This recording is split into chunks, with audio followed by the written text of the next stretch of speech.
3.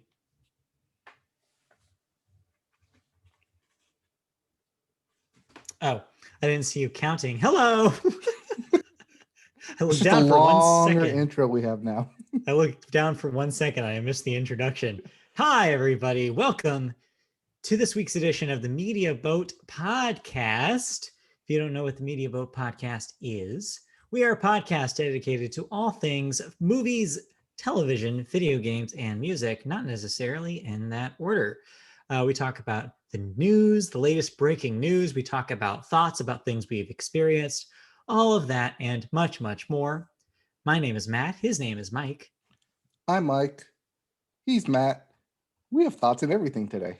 Oh, we have lots to talk about today. But first off, I would like to say I never thought this day would come. Okay. Because yesterday felt like forever. It just kept going on and on and on. Like I was trapped in some sort of hellish nightmare. Okay. Which I had to make the best of it. Almost as if it was like, I don't know, Groundhog Day. Or Palm Springs, but yes. Yes, yesterday was Groundhog's Day. We all survived, though. We woke up the next morning and it was the 3rd, so we're all good. Yes, but it is lovely to hear your voice, something fresh. So the same thing over and over again. But yes, as Mike insinuated, today is February the 3rd, 2021. We are still existing in this brand new year of 2021. Let's get rolling. Episode 265, if you want to keep count. Yeah, 265. We're getting up there. So yeah, let's get rolling right into it. We always start the podcast with movies. Just a real quick hit on the box office. The theatrical / HBO Max co-release, The Little Things, is your number one movie this year or this week, with $4.7 million. But that's really small numbers, so I'm not even going to talk about the rest of that list. Well, everything else was under 2 million on that list, so yeah, not worth discussion. But as for The Little Things, we will be talking about that in a little bit after we talk about the news stories. So before we get on that subject, let's talk about movie news with our first story talking about Apple winning a bidding war. So, as we talked about last week, or maybe 2 weeks ago, Sundance Film Festival happened digitally. And one of the big films over at Sundance was a film called Coda. It is a Sundance sensation about a young hearing. Young hearing. Is that a typo? Is there a word that's missing from that sentence? Nope. That is correct. She's a young hearing girl who grapples with breaking away from her deaf family. Right. The hearing is to differentiate her from her deaf family. Got it. Yes. The studio paid close to $25 million, the studio being Apple, breaking last year's record-setting Palm Springs sale, aka Media Boat Podcast's favorite movie of 2020, north of $22 million. The bidding war included $22,069 because Andy Samberg wanted to break the previous record of $22 million. Nice. Well done. The bidding war included interest from Netflix and Amazon, with the latter keen on getting the film, but did not have the bandwidth to release the film in 2021. Of course, you might know probably why. Amazon has had, let's say, a lot of money spent already on other franchises, most notably the Lord of the Rings purchase that they made a couple years back. Apple acquired worldwide rights to the project and is said to be in the process of buying out pre-sold international territories that helped finance production. The massive sale should quell any fears about the viability of Sundance as a sales market, despite the global pandemic. It's just the buyers have changed. Notably, you'll see that all of the players in this bidding war were streaming networks. The traditional networks were not bidding as much money. This is a sea change, and I think it's one of the many, many things, just like we talked about in our year-end wrap-up shows for 2020, that have changed because of the pandemic. A lot of hands being forced. And in this case, the hands for being forced is that the traditional studios cannot compete with the money that these streaming companies have access to. Well, because these streaming companies get these monthly fees from everybody, which is constant money rolling in. It's Whereas not only traditional that, though. studios can't get box office. It's not only that, though. They're also not completely 100% reliant on their movie business. They have other venues for their profit. They have other ways to gain money. Amazon specifically, Apple specifically, all these companies have other ways to kind of create this capital to buy films with. So not surprised. But like McDonald's and being a real estate company. Yeah. Or Domino's and not Domino's. What is it? Little Caesars and being a delivery company. Exactly. Trucking company. Reason they can keep their prices so low. Put your hands in all sorts of pies, or in that case, pizza pies. Do we have a pie day look forward. I mean, that's a month away from now. No, that's a month thing. But, that's a March thing. Well, get yourself a pie regardless. Apple, look forward to Coda probably sometime next year on Apple TV Plus, or sometimes later this year, I guess, because they said 2021 release. So, yep.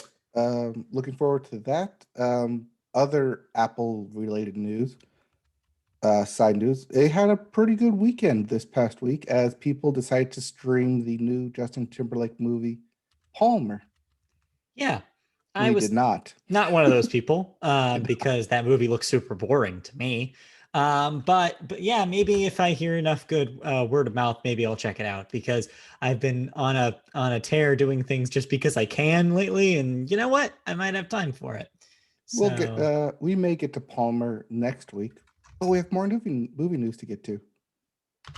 Yeah, our second story here is about the stop motion studio Leica, them of course, Coraline, Kubo and the Two Strings, so a string of very critically well-received stop motion films. So critically received, every single one of their animation films has been nominated for an Academy Award. Yes, including last year or 2 years ago. Their last major picture, which was Missing Link, was nominated. Yeah, I forgot about the existence of most people do Missing Link, which is fitting considering it's the Missing Link. But they're using some of their success for good. The Oscar-nominated animation house is donating their funds to build a stop-motion animation studio at Bowie State University, marking the first such undertaking at a historically Black college and university. The partnership is designed to boost the university's animation curriculum and provide a direct pathway to the animation industry. The relationship grew from internships into a longer-term investment, with Leica now funding upgrades to Bowie State's green screen studio. Said Tuadras Melchishua Williams, I probably butchered the middle name there, and I apologize, chair of the BSU Department of Fine and Performing Arts, quote, "We are looking at this partnership to be an internship and career pipeline that can help diversify the animation industry, which has been a traditionally underrepresented sector when it comes to the voices of people of color, women, LGBTQ, and other communities." This is a cool move. You don't see a whole lot of studios of any kind partnering with historically Black colleges and universities, and it's good to see this as a move for diversity, especially in animation. And animation for decades has been dominated by white men. So this is encouraging. Yeah, I saw the story, thought it shouldn't be swept under the rug, and so that's why we're calling it out right now.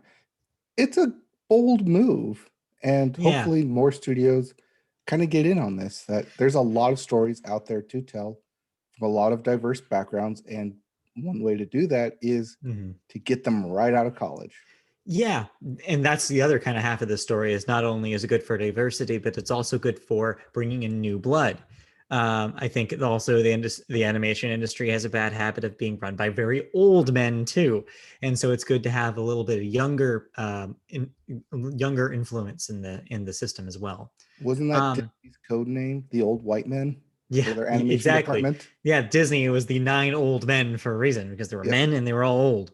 But real quick, I just wanted to say this is kind of relevant to recent critical, not backlash necessarily, but some takes that are coming out about Pixar's Soul since its release. I kind of mentioned this obliquely when we talked about it the first week we talked about it on the podcast, But just to reiterate, yes, they had lots of consultants for that film, and they did work with a lot of Black people to kind of craft what it ended up being. But you can still see a big difference between something made originally created by a Black creator or Black creators and something that is still helmed by white people. I've seen a lot of takes on Soul that have brought up some salient points about, well, there's a lot of weird things on the edges of this film that, while the film as a whole I think is really good, are questionable when you're coming from, is this a good representation of the Black community, this of the Black experience? This stuff like this stuff that Leica is doing is built to keep that kind of conversation from happening. It'll have a lot more perspectives, and with more perspectives, more specific perspectives, more of the audience is going to be able to see their own lives reflected back at them, which is good. Yep, and Leica has always been in direct competition with Pixar in the animation department, Oh yeah, even though they're especially Oscar completely season. different animations. Yeah. One's stop motion, one's computer. But since you touched on it real quick, Soul did get a lot of nominations for the NAACP Image Awards It that did. recently came out. Yeah. Unfortunately, we don't have the bandwidth this week to talk about those. No, because other awards got Yeah, we have some nominated. other So nominations to talk about, which I haven't actually seen. That will be a fresh take because I had an extremely busy day today. I did not have time to look at them, but I yeah. almost missed this, which is So, why it's just a big block of text. but we'll get there. Yes, We'll we get there. know we realize half of it is a movie story, but we put it in the television section just for economical Well, purposes. it started as a TV story before the nominations came out. Yeah. But before we get there, we have some thoughts to get through because we actually watched some movies. So, do you want to talk about the one that we both watched, or do you want to get the one that you watched besides that I'll taken get that care one of? out of the way because it's Yeah, real quick. So both of these movies that we're going to talk about are available right now via HBO Max. right now. The one I'm talking about right now is an HBO Max original, Mm-hmm. Fake Famous, which I didn't know about until I opened it up today and saw, hey, it's promoting this thing. I might as well watch it. Yeah. Speaking of promoting things, it's a new month. A lot of new stuff dropped on your streaming services. Take a look at what's there and what's left. Yeah. But anyways, back to Fake Famous. It's a documentary on a social experiment to make three relatively unknown people social media influencers and what can happen and kind of like what it takes to do it, to be it. Interesting take on the dark side of that because I don't use social media that much. I'm not Instagram on it every day, liking, following different things. I'm occasionally check Facebook twice, 3 times a day. Twitter, probably the same, twice, 3 times a day, because me influencing outside people, I do that here on a weekly basis. Sure, you could say that. Hey, my influences have mattered. Talk to my sister about it. Um, so for me, this is my area of influence, recommending movies, giving my thoughts, giving my takes, news of the week. Mm-hmm. Being an actual social media influencer, however, as Fake Famous goes into, is a lot of work, but also, here's where we get the explicit rating, is a lot of bullshit, a lot of fuckery, a lot of Hollywood magic thrown about to make it look like you are this affluent influencer who goes to Mm-hmm. these ritzy hotels in order to eventually get access to said actual ritzy hotels. It's all about how you fake the persona Mm-hmm. in order to basically, it's the fake it till you make it scenario. Yeah. You fake it so much that people think it's real, so that way you actually get to do the things you were actually faking. Is this a documentary or is this fictional? Documentary. All right. So it follows. They put a casting call out, which was one line: "Do you want to be famous?" And so they got about 200 people to come in to audition for it, and out of it picked three different influencers, like growing small influencers Yeah. who had like maybe 1,500, 2,000 followers, and try to get them to that peak level of people sending them free stuff, free advertising, and kind of like what happens on your rise up to it, and people you meet, and kind of this whole social constructed ladder that we as a society have created using these likes and shares and comments in a digital marketplace where none of that really holds any tangible value. Hmm. And a lot of that is explored early on with talking about how bots are created and why it's a good thing and why it's a bad thing, and how simple bots, as we know, can influence a lot of different aspects in a digital marketplace. Yeah. It's a lot, and it's very interesting. I don't want to kind of spoil how those three influencers ended up, but I will say that this was filmed right up until March of last year, which, as we all know, when the world shut down. So it does kind of have an abrupt ending, Yeah. but I think that they ultimately got all they wanted out of it. And obviously, you could have gone more on had things not turned for the worst. But seeing their rise through to 2018 and 2019 of trying to be social media influencers and this kind of social experiment of doing all the fake stuff and how it like takes a toll on you, have how you have to keep it up Hmm. in order to keep the good times rolling, is an interesting take. I would check it out if you're interested in that kind of social media influencer lifestyle and what it takes to actually like be the big influencer you see and you actually want to be. But it's kind of interesting. I had fun watching it, but also I have no interest in being an influencer. So it was more of a let's see how the darker half lives, shall we? Yeah, let's see how these people, like, why do they do this? What's going on in their brains? Let's like kind of pick their brains about like what's interesting to about this to them. What are they trying to get to? Like, what is the end goal here? Yeah, because that's the fascinating part. Yep. So yeah, that's HBO Max. Check it out. Cool. Fake Famous. I would give it a watch. Oh, okay. That's a stream it for us. Yeah, I hadn't heard of it at all. So HBO is not doing a very good marketing job, Well, like I said, but I just saw it today and figured, hey, why not? probably because they're too busy marketing this thing, the next movie we're going to talk about. Okay, can we throw quotes around movie here? It is a movie. It's out in theaters, even if you want to risk your life to see it. It's got, movie stars in it. It has a script. I mean, the structure's there. It tries. Well, it I'm has star power behind it. You're right. Yeah, Denzel Washington, yeah. Rami Malek, Jared Leto. I So believe they all have the hardware to back yeah. it up. So I really, really want to get your take on this first before I start talking about it, because this is not a genre that I'm usually like into watching, like a genre of movie, like period, that I'm into watching. This is not the kind of movie that I watch. I purely put this on because I was like, okay, new HBO Max movie. This is the first of their theatrical releases this year that they're putting on the service for free. Right, And I post was like, Wonder Woman. because that was last year. And then Yep. I was like, yeah, I guess I could have something to talk about on the podcast, and Michael probably watch it. So sure, I'll give this a try. Then 2 hours later, I was kind of like, now why did I do this again? So I really want to get your take on this, because I am not the audience I think that this movie is looking for, but you've probably seen more movies around this kind of ballpark. So if you like Seven, yes, the 1997, 6, 7, 8 It film was around then, yeah. starring Brad Pitt and Morgan Freeman, who are two detectives, one black, one white, as they try and chase a killer, and you like Seven, go watch Seven again. You'll have a better time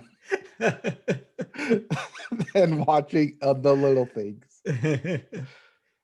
Oh, so yeah, so this is basically Seven, Hmm. but inconclusive, Yeah. as it's the exact same setup of old detective, young new detective, working on a string of murder cases, all related, and they have except here's the difference in they have a potential suspect and try to frame said suspect, being Jared Leto, Hmm. Who is in hamming it up in this thing. mhm. Basically, if you wanted to look as guilty as possible, you did a good job, Jared Leto, because you looked guilty, you acted guilty, everything you Oh, I guess movement we should say was we're very guilty. spoiling this movie I because haven't that said if is a he's guilty or innocent yet. okay. Oh, fair enough, but yeah, I'm just that saying might be a his little spoily. movements and directorial acting was all to make you feel like he is guilty of this. No, you're right. But what I'm saying is, I feel like the movie does not want you to know that it will not have a conclusion. So us saying already that it does not really have a conclusion to the a solved crime is kind of a spoiler. So I just wanted to say that. I mean, that's I mean, yes, it is a big spoiler, but it's also kind of what pissed me off about the movie. But, yeah, well, sure. So yes, needless to say, with that kind of remark, I was angry at this film. So okay, so I want to kind of get your take on like what you think went wrong here. So structure wise, it seems pretty by the numbers, right? Like they do the things that they need to do. It feels like to me that they're trying to balance the a procedural type kind of film that hits all of the beats of a crime movie, a cop movie, and tries to get that done by the end of it. So you feel at least that part of like what you want from this movie is fulfilled. But then it also is trying to be this character study where it wants you to really care about Denzel Washington's character and his background, be curious about what's happened and why he's here and all this mystery kind of surrounding his professional life. And it also wants you purportedly to care about Rami Malek and his relationship with his family and that he's just a good cop who's just trying to do a good job. And so it's trying to balance those two things. And I feel like it does neither of them well, where it's like it doesn't do enough of the cop stuff to make you want to see the end of the crime, which is, again, part of the problem is that it leaves it ambiguous. So you're like, well, they're not good cops because they've totally failed at doing this correctly. But it also fails on the character study part. The movie doesn't care about Rami Malek barely at all, and Rami Malek isn't doing a very good, like a good enough job acting in this thing to make you care about him the level that the plot needs you to. And then Denzel Washington, I think, is the actual only person here acting. Um, he does a pretty good job, I think, throughout of being the character that he is. But by the end of it, you're like, I just felt like the movie underserved his character arc and was like, well, I guess that's just it. There is no character arc. He's basically at the end of the movie the same place that he was the whole time.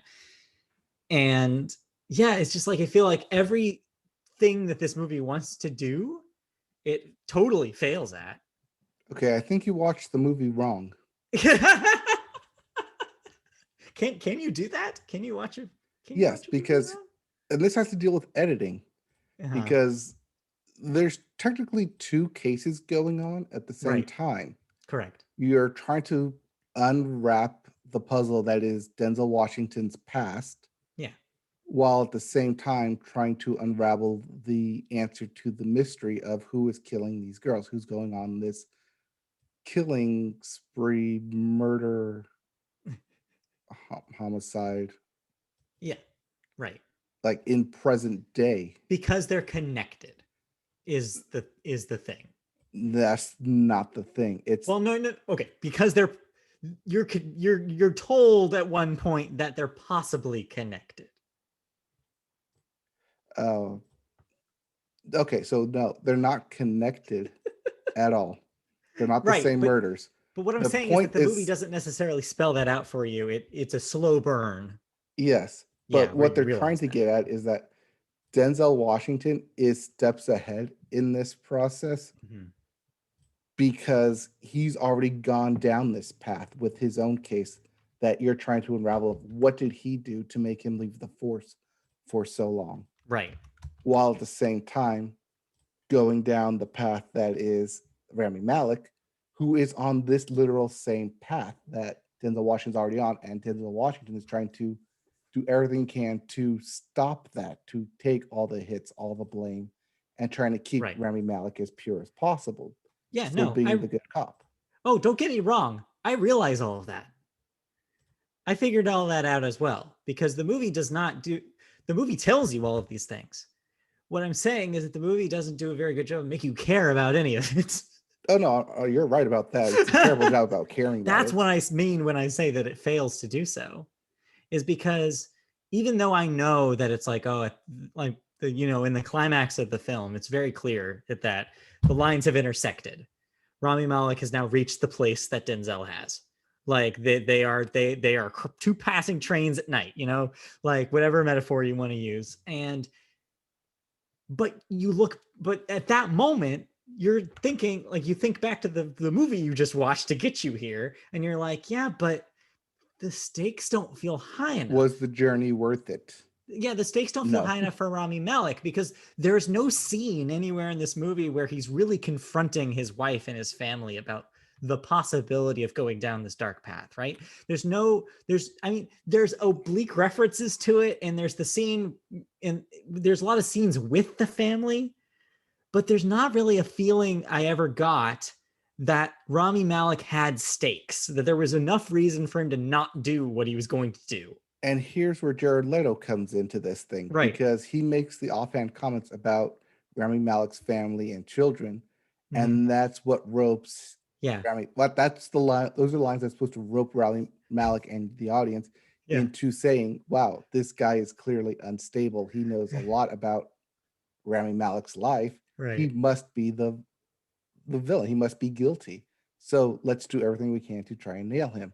Which then, after the past year we had, kind of dovetails into the weird thing of cops Mm-hmm. pinning it on a guy even though So, he's innocent. okay, so I'm glad we're going down this pathway because one thing I found out by reading another review of this film is that apparently this script has been hanging around on somebody's shelf in a studio for decades. So when I found that out, I was like, "Oh, that does not surprise me because this feels like, well, 90% of this film feels like something written around the time 7 came out to be that kind of movie." Yeah, I Right? I knew that, and Yeah. I did not mistakenly drop 7 in the beginning of this, Right, right. because that was Very done on influenced. purpose. Yeah, it's very influenced by that era of crime thriller.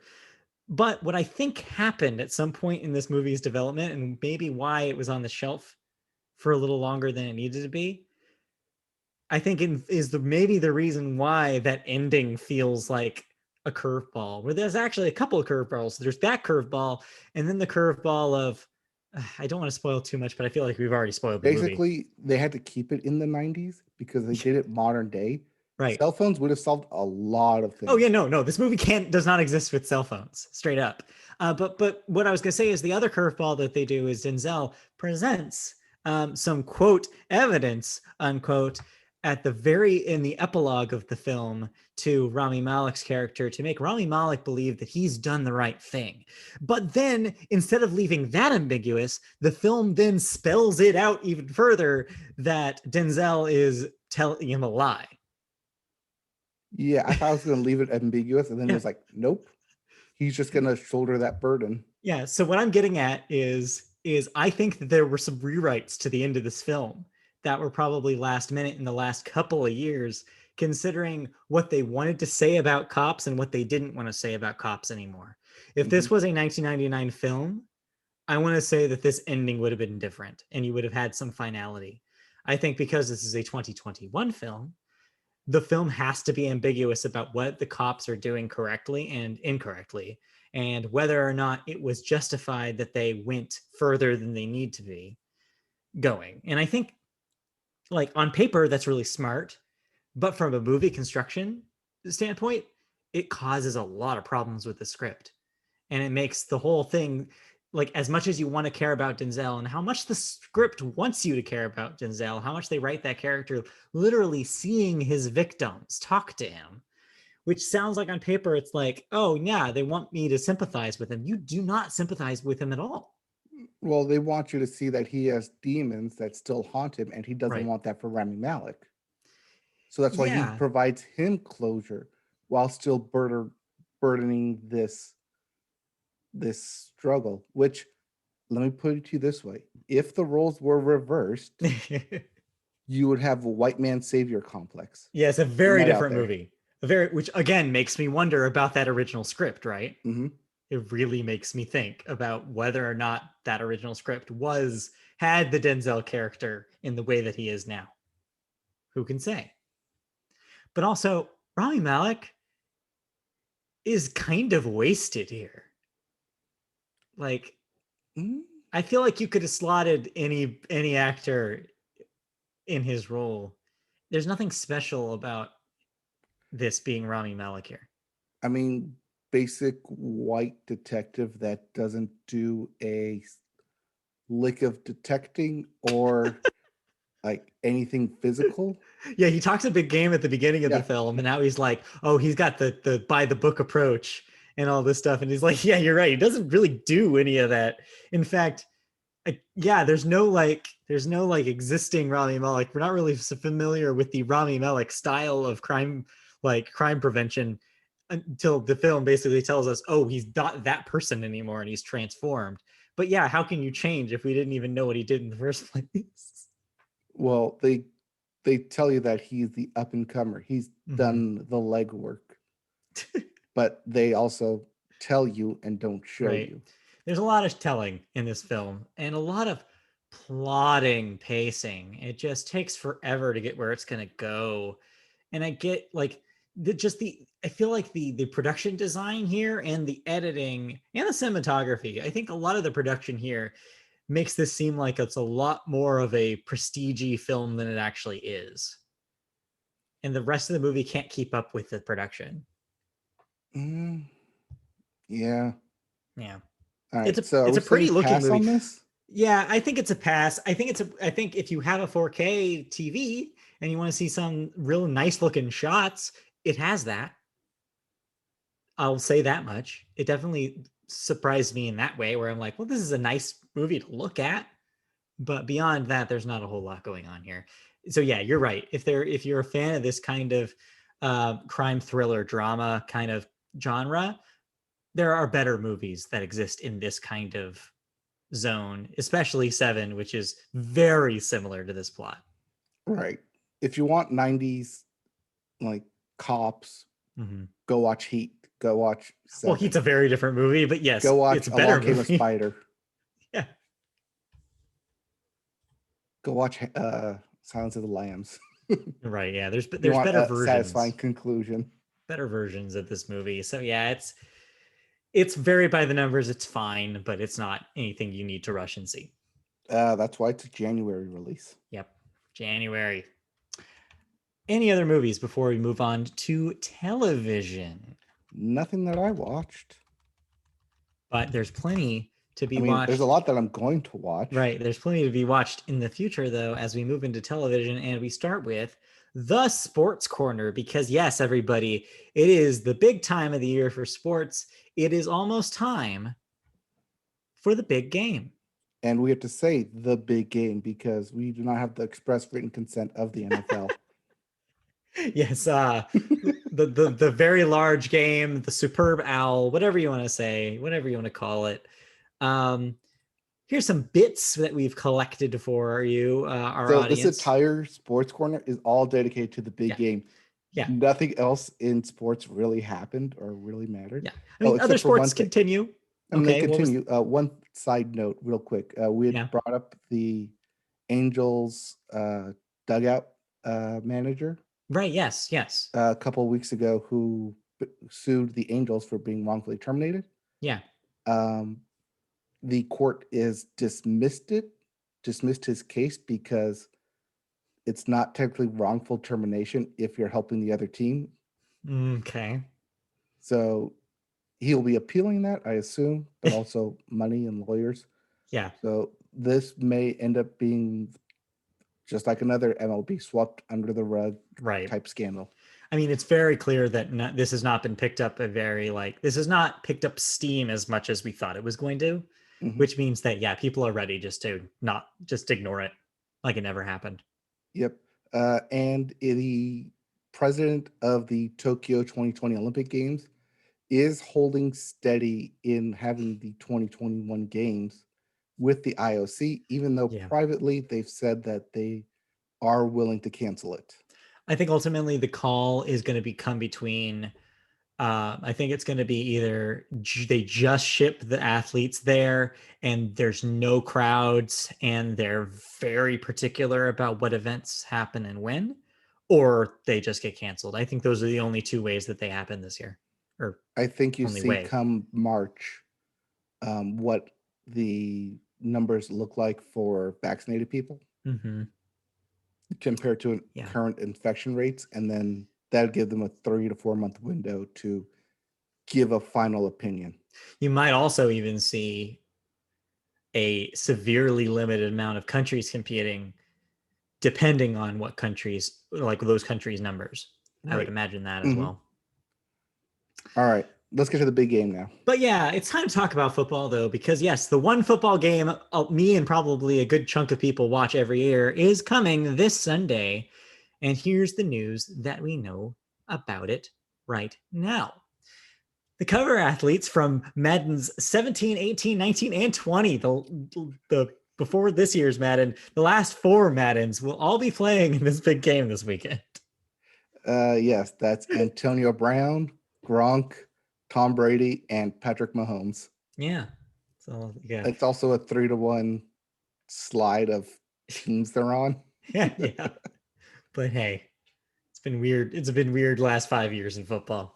Speaking of a weird last 5 years, both Antonio Brown and Le'Veon Bell have made it to the Super Bowl without Ben Roethlisberger. Yeah. So yeah, the Buccaneers, which is one of the teams competing this Sunday, have opted for white jerseys and pewter pants on Sunday. That means the defending Super Bowl champions, the Kansas City Chiefs, will get their familiar red jerseys and white pants. Now, my understanding is that there is some statistical backing on why people care about this, is because there's a certain amount of winners, Super Bowl winners, that have the colored jerseys, and there's a certain amount of winners with white jerseys. And if I'm remembering correctly, the colored jerseys usually win. Yes, the Yeah. color jerseys usually win out. However, the Buccaneers have been undefeated this year while in white jerseys. So Because the Bucks are hosting it, they got first pick and they chose the white jerseys. so yeah, this is a toss up I guess for those who are keeping score. Next up, the NFL announced that Amanda Gorman, our youth poet laureate, that also performed during the inauguration, will recite an original poem as part of Super Bowl 55. I 55. keep getting it wrong. Super Bowl Love, LV is what I'm going to call it. Pre-game ceremonies. So yeah, it'll be good to see her again. Yep, it'll be a new original poem dedicated to the healthcare workers who will be there. Makes sense. That makes sense. Country singer Eric Church will join forces with 12-time Grammy-nominated singer and songwriter Jasmine Sullivan to perform the Star-Spangled Banner, as I mentioned last time. Two-time Grammy winner Her will perform her rendition of America the Beautiful. Miley Cyrus will headline the NFL TikTok tailgate pregame show, and perform for the 7,500 healthcare workers who have been vaccinated for the coronavirus ahead of the event. That will be their guests. And The Weeknd, of course, will perform the halftime show. More about The Weeknd later in the podcast. There will be a post-game event hosted by Alicia Keys and Tiffany Haddish. Yeah, that sounds right. But that's not broadcasted. That's just at the event. And in a case lot of other musical performers will show up. Yeah. In case you're like us and you're media weirdos who care about this kind of thing, the post Super Bowl program this year will be the reboot of The Equalizer, starring Queen Latifah. It's always kind of fun trivia to look back at the annals of history and see what was the post Super Bowl program of that given year. Some notable Super Bowl premieres have been, I believe, the first episode of Family Guy on Fox was a post Super Bowl premiere.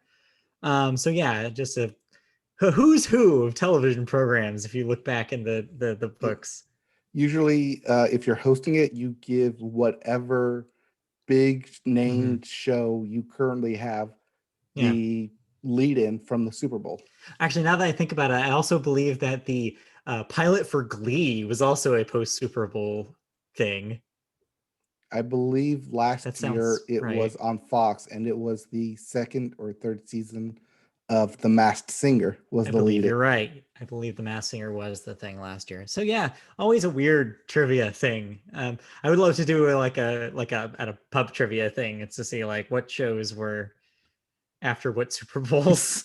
I mean, you have also have like the traditional Friends Super Bowl, How I Right. Met Your Mother post Super Yeah. Bowl when they had it. Yeah, a lot of season premieres, I think. Season Yeah, premieres usually. or big like guest laden.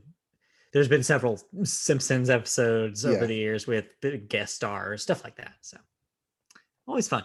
always fun trivia for us nerds here. Yeah, for the people who care about that kind of thing. All right, but let's move out of sports into television news And the news that proper. dropped today. And today we have Woo! breaking news about the award season. We got hot takes. Yeah, we got hot takes. I have not seen these before, but we've got the Golden Globe nominations for both the television and film sections of those awards. So get excited.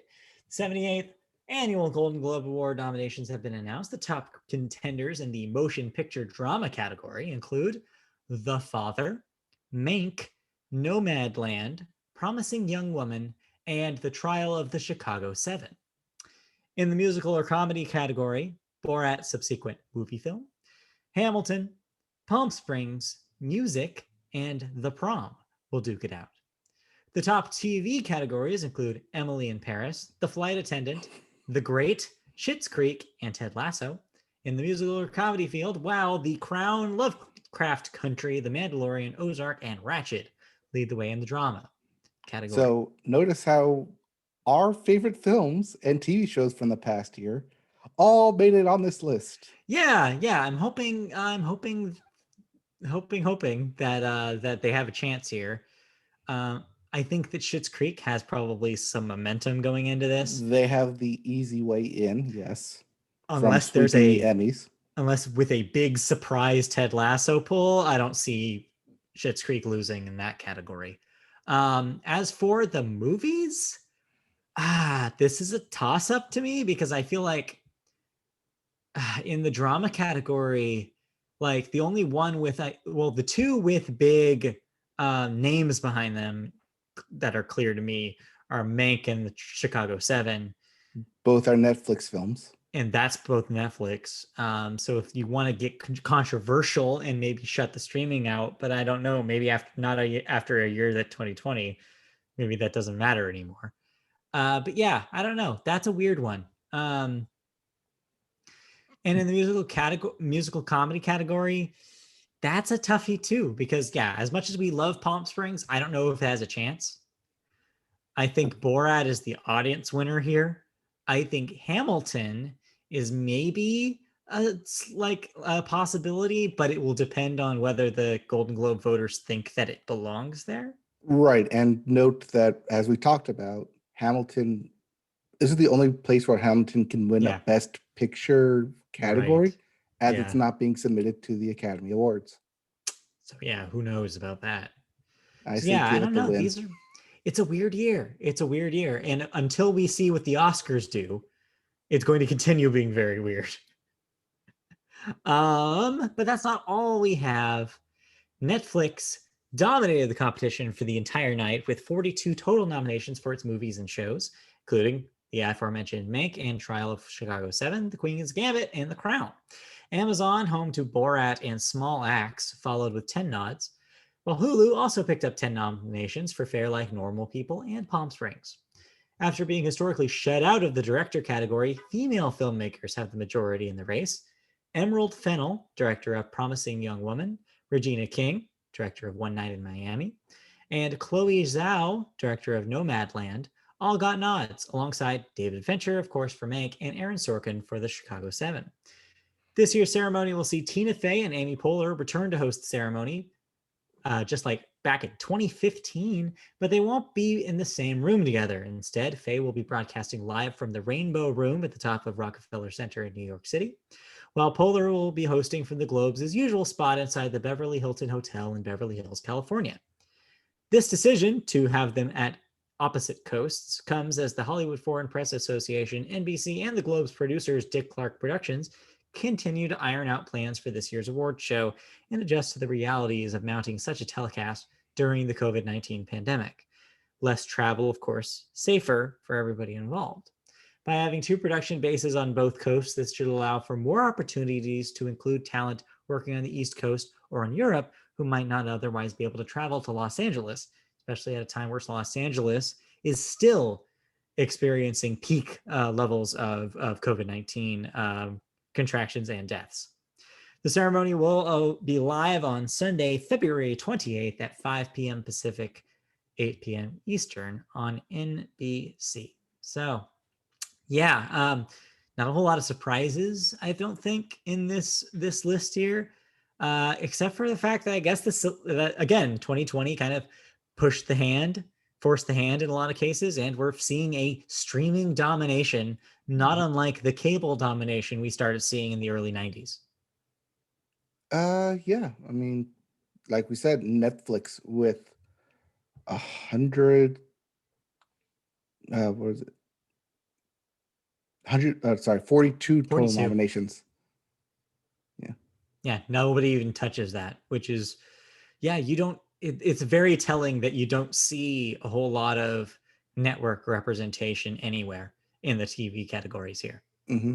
Not a lot. We saw the past 2 years where the streaming services shelled out money for this talent to get to this stage, to be recognized for the awards, to be taken serious. And unfortunately, it took a pandemic to get there. Yeah. But they're here, and it doesn't look like they're going away. No, I think that, yeah, all that conversation we had about like real directors being all mad about streaming services getting preferential treatment or treatment at all, I think that's all going to go away. I think everybody's going to realize that this is the new normal. These are competitors. They're just as viable in both movies and TV. Somebody tell Steven Spielberg. Yeah, let him know. Well, he released an op-ed earlier this week saying that the cinema will never die as it currently tried to die. Speaking of, real briefly, AMC stock went up and down and up and down. Yeah, I warned you guys last week that was the next one to go, and sure enough. So yeah, but we don't have a story about that today, but we do have another television story, but we don't only just have one, we have several, which is why it's time for television bits. The bits. First up in the bits, Media Boat favorite Jeopardy has announced new names for their guest host roster as they continue to have guest hosts cover the show. Dr. Oz, sure, why not?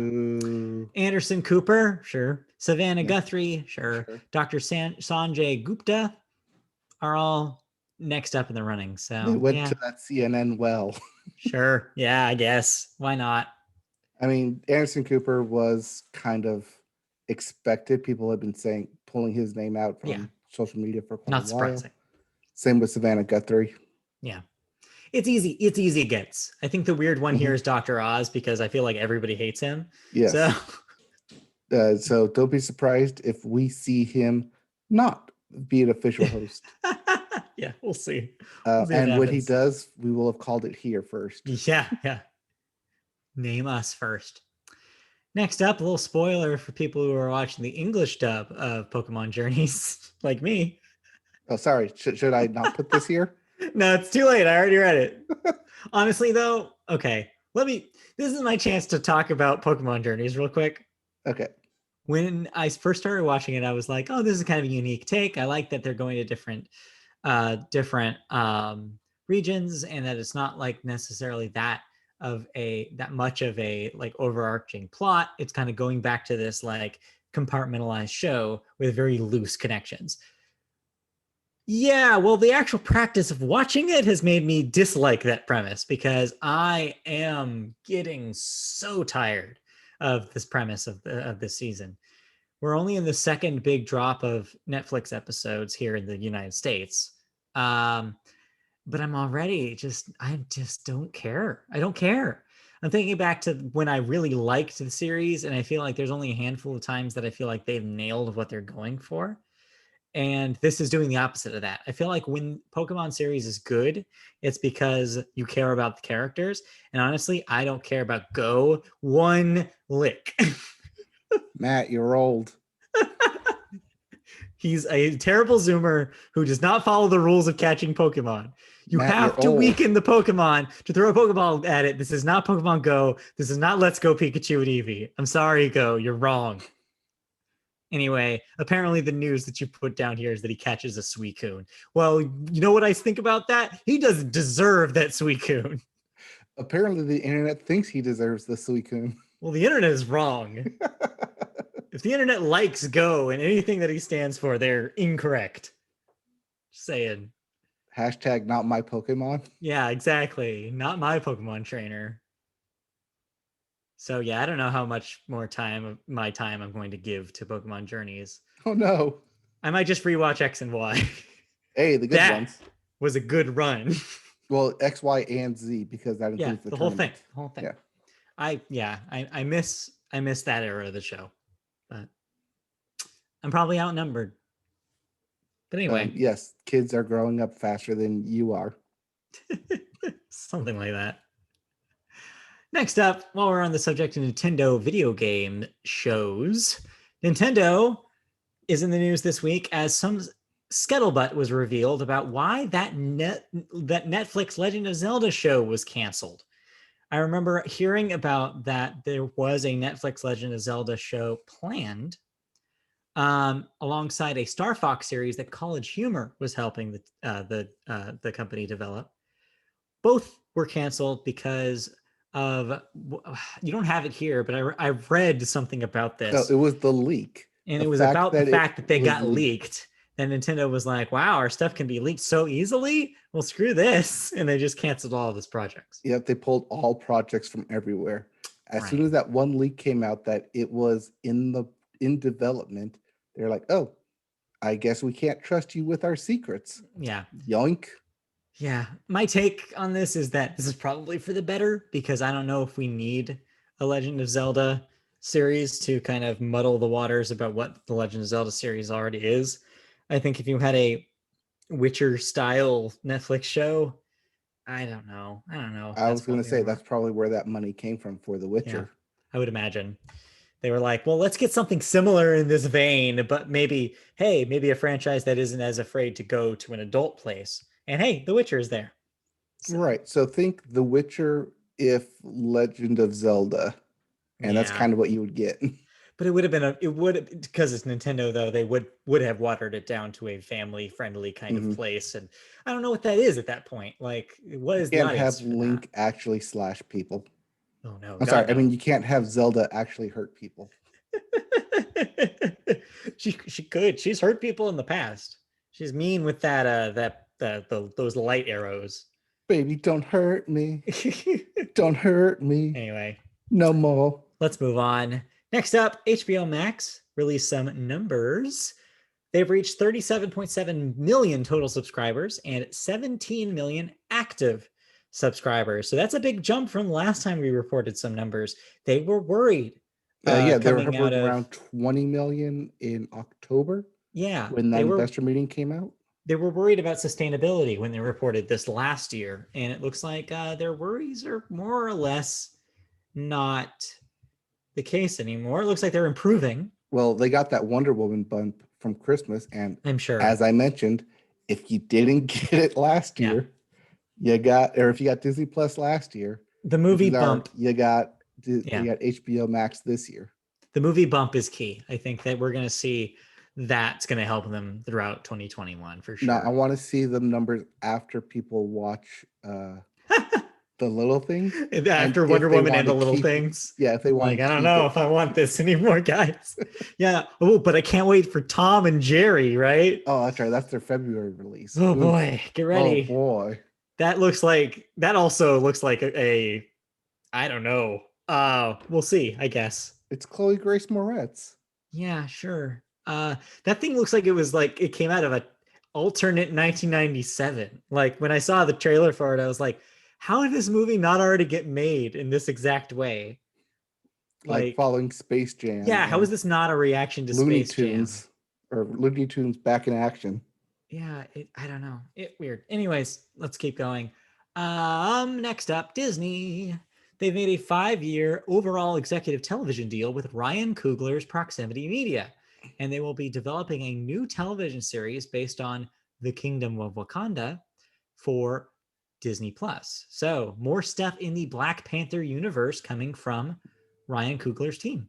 This is in addition to the already announced Black Panther 2 Mm-hmm. sequel, whatever title naming that will be. Yeah. And with this overall 5-year deal, they can create any type of production for any type of, I believe it's any Disney arm that they want. So don't be surprised if something comes to Disney XD, Yeah.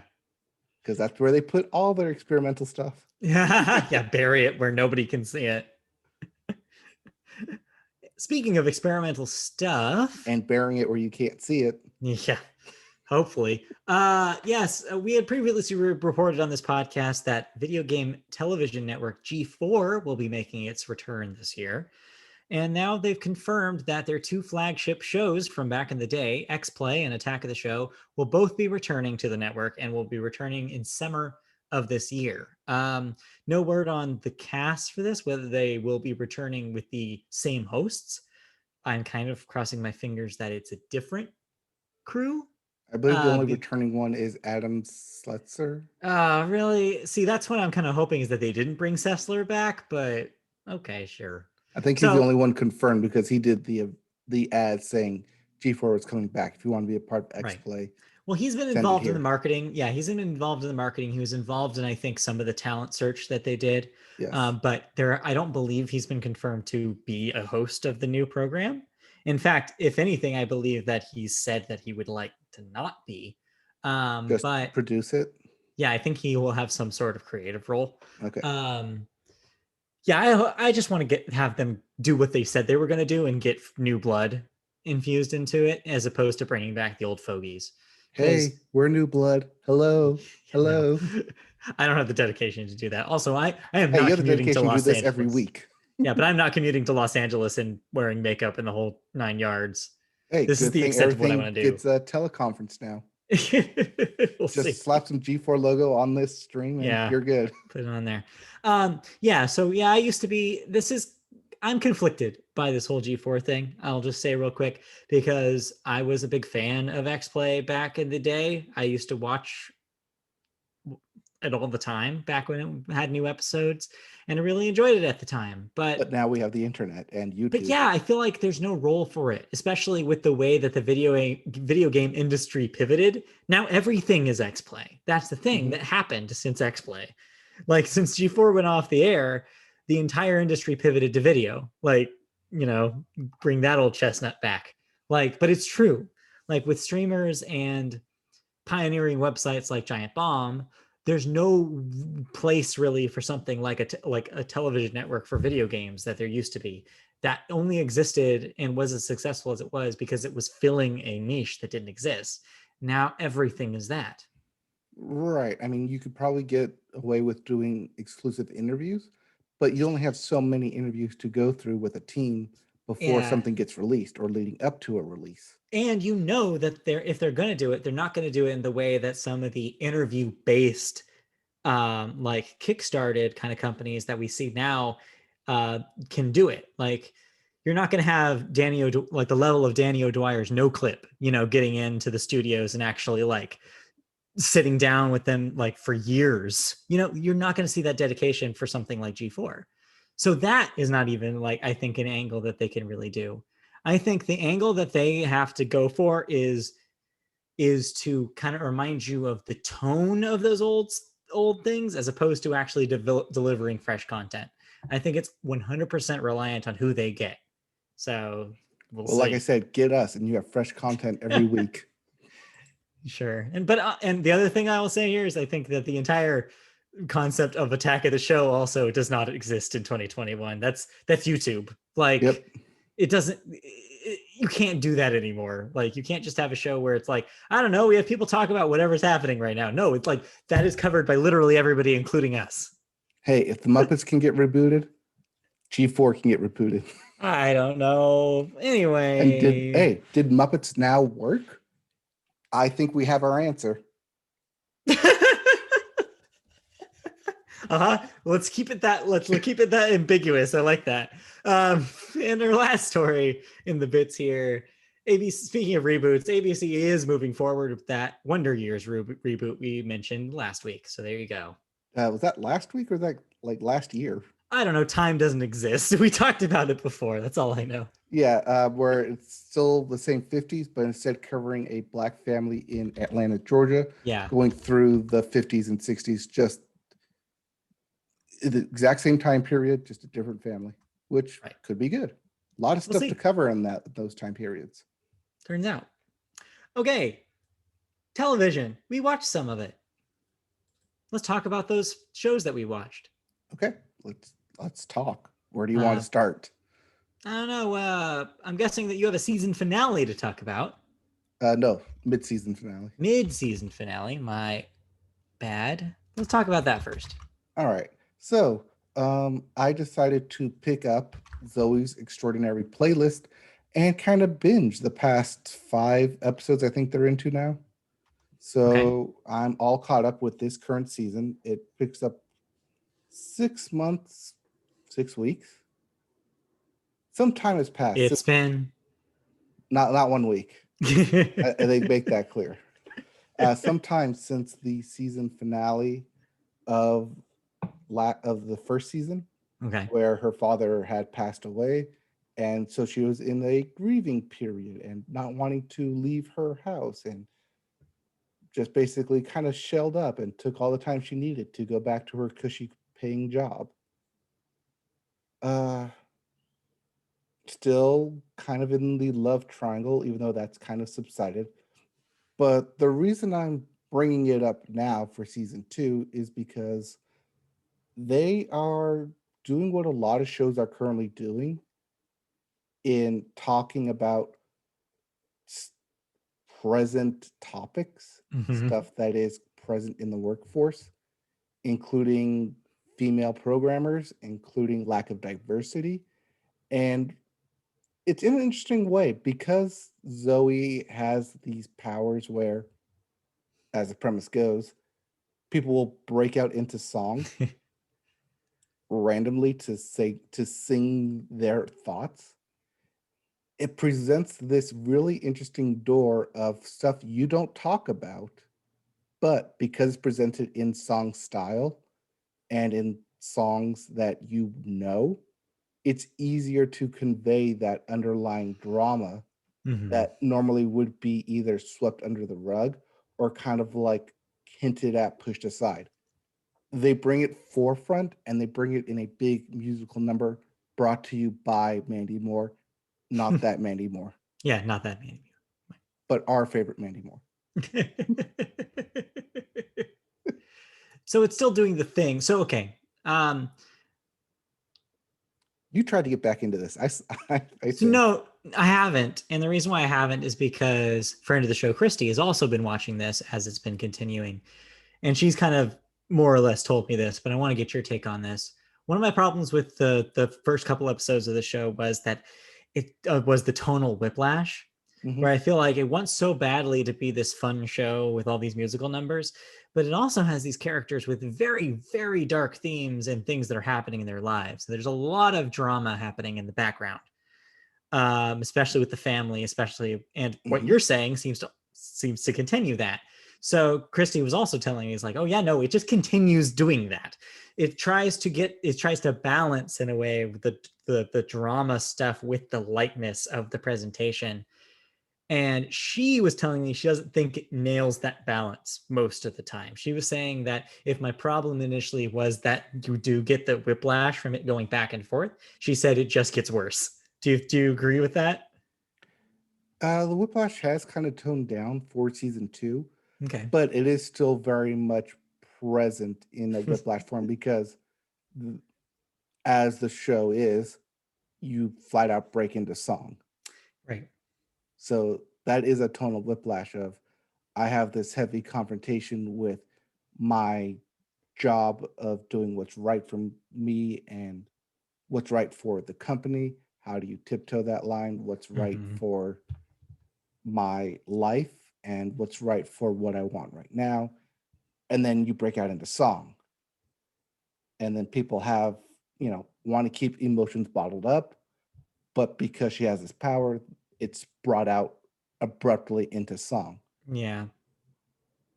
So I guess what I'll ask is, do you think it's good for what it is? Like, it's good, but it's like with an asterisk because of the weird thing it is? Or do you think it's legitimately like being slept on that more people should care about this?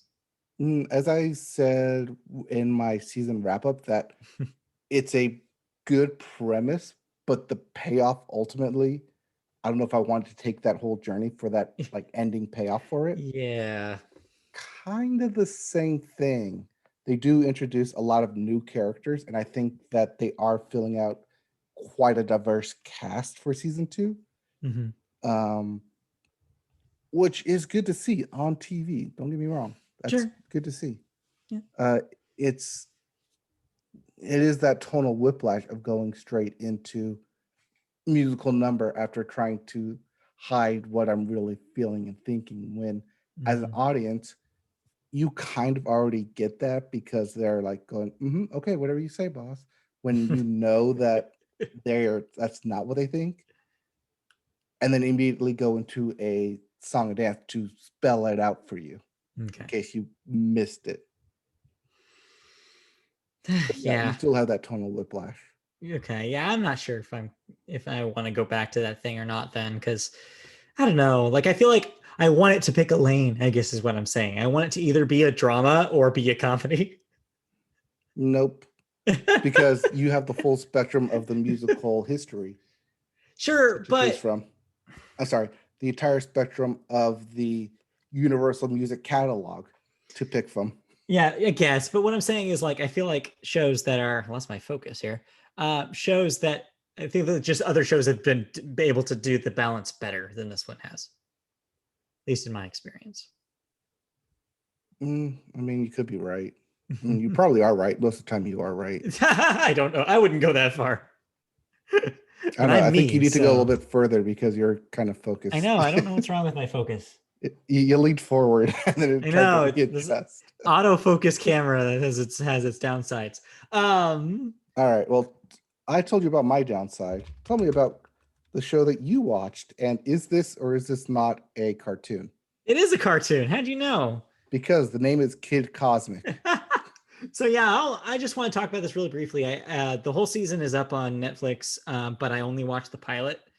Kind of ran out of time. But I think watching the pilot though does what you need to do to get kind of a taste of what this thing is. So I'm going to toss a name out for you, and I'm going to ask if this sounds familiar to you. Craig McCracken. No. Really, I'm surprised. He is a famous animator who was is mostly famous for being the creator of the Powerpuff Girls. So a Cartoon Network lifer, worked on a lot of shows back in the day for them. I believe started under Jendi Tartovsky on Dexter's Laboratory, and has a lot of influence over the last couple of decades of kids TV. Yes, including Foster's Home for Imaginary Friends. Yes. So it kind of has a very specific Okay, style. yes.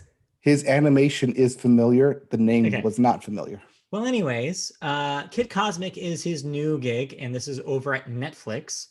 And it is a pretty cool little show. It's kind of buried right now in the Netflix machine. I had to search to find it. For whatever reason, they are not doing a very good job promoting it, even though it's brand new and premiered yesterday. But yeah, it's a kids cartoon. But it's very stylized. It has a very unique look to it. It's digital, but the backgrounds are surprisingly like detailed and really, really well done. That Netflix money is clearly showing this thing. And the premise is it's a kid basically stumbles upon these magical rocks that are from space and do their wearers with special powers.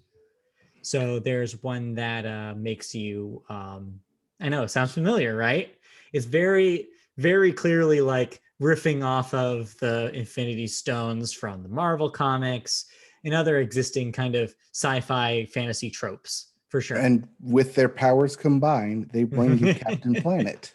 And so yeah, but the hook though is that this kid is kind of lives in the middle of nowhere desert town, and there's not a whole lot of people around. He's kind of known as this mischief making kind of kid. His parents are not around. He lives with his looks like a grandpa or an uncle kind of character, Grunkle.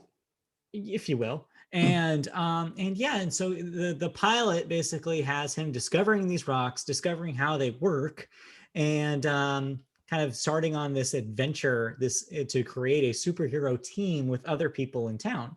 So he joins forces with this teenage waitress who works at the local cafe with her mother, and she also gets to wear one of these rings and starts having superpower. She has these teleportation rings that she can do. But it's a lot of fun. It's really cute. The character designs are really cool looking.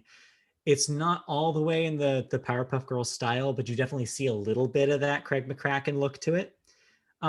It's on the edge of being not super saccharine for kids. It does a little, like, it does kind of cross the lines a little bit. Like, it's surprisingly violent in places. There's a lot of talk about the aliens that come down to kind of harass them, about them killing, and a lot of talk about death, which surprised me for a TV Y7 rated show. But yeah, it's a very energetic, cool little pilot for this show, and I'm very excited to see where it goes from here. It's a cool, like, comic booky kind of tone that they're setting, and I'm excited to watch more. How many rings in total? I 5? believe there's 5. So the goal, at least the premise from this pilot that the kid wants to get to, the titular Kid Cosmic, is a team of 5 superheroes, more or less. So we'll see whether they are able to successfully do that or not. We don't have that many characters in the show quite yet, but I'm sure, yeah, as the season goes on, we'll probably meet more people and kind of flesh that out. Right. And of course, the most famous one will be the mysterious and probably evil 6th character. For all we know, If you I could had be to right. guess. Yeah, who knows? You could be onto something.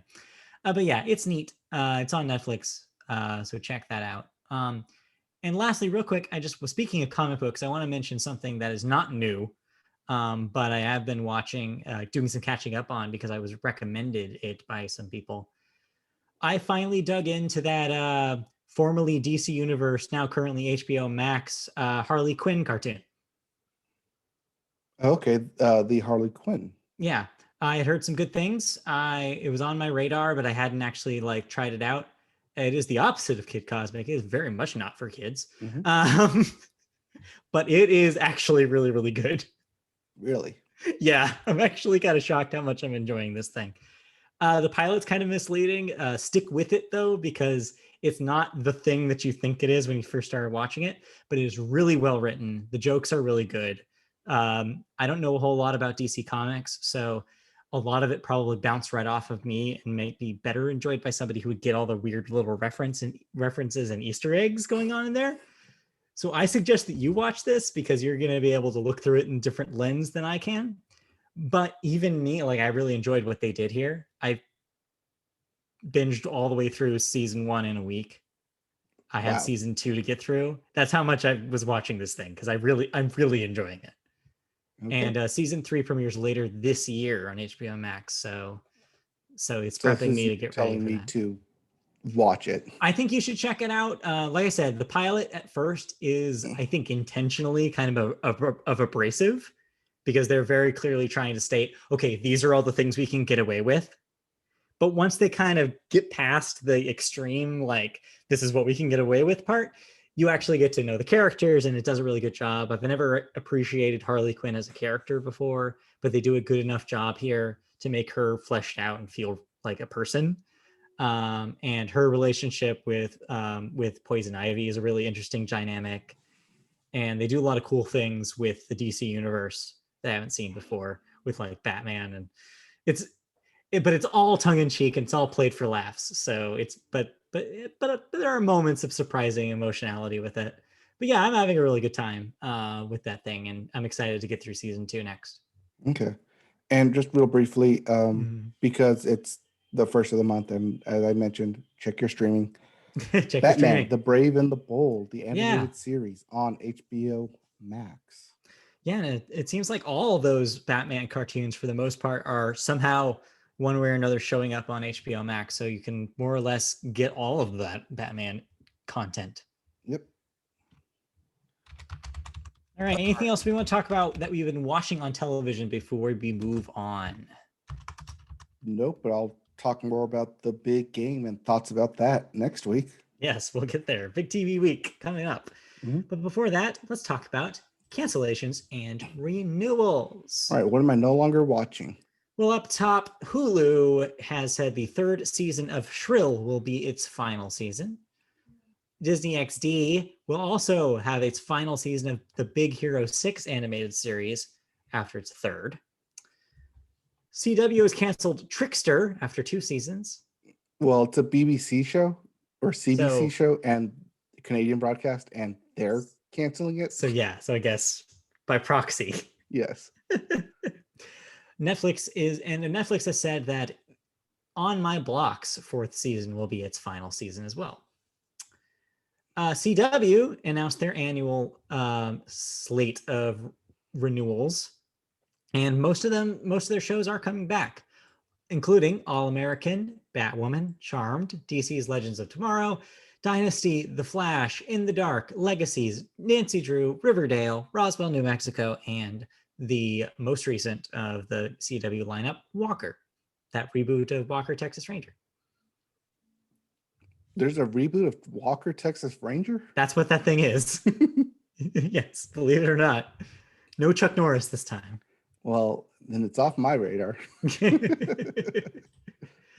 All right, that's it for cancellations, renewals. We do have some unfortunately sad deaths to talk about this week. Just rough week after rough week lately for deaths. First up, Cicely Tyson, age 96, actress, Sounder, The Trip to Bountiful, the autobiography of Miss Jane Pittman, etc., etc., etc. Acclaimed stage actress, television actress, film actress. You know Tony her if you winner see back in her. 2013. Huh?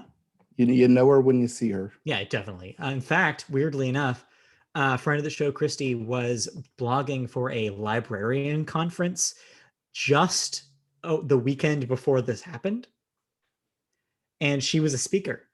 Oh. She literally watched her speak for this conference via teleconference days before she died. It was Oh. surreal when she found out, because she was like, I literally just saw her. So yeah, just weird. But yeah, very sad.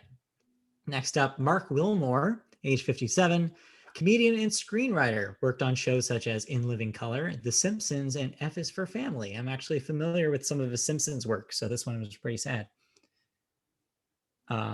Next up, Alan Burns. He was Emmy winner. Emmy winner in 2008. Yeah, my bad. Alan Burns, age 85, TV producer and screenwriter. The Munsters, The Mary Tyler Moore Show, Rhonda.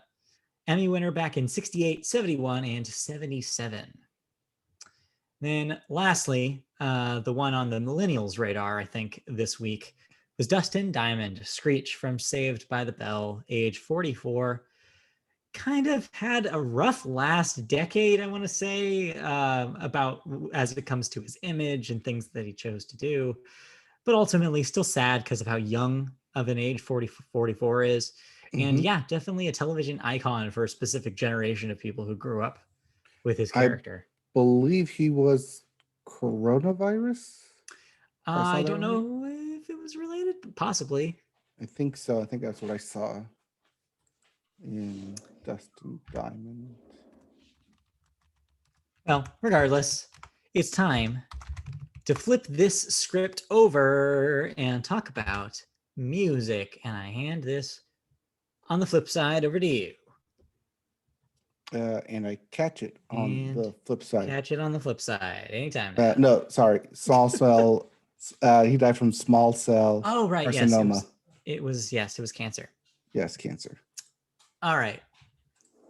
Let's stop talking about cancer and start talking about music. Well, we always start music with the Billboard, and we always start Billboard with the Hot 100. What? Is it hot if it's the same thing over and over again? It's slightly different this week. Is it? Is it really? Oh, I have to make one quick change, though. Because that driver's license is important. By Olivia Rodrigo is once again your number one song. Driving by the house of my ex-boyfriend at 15. Something like that. I think she's older than 15, to be fair.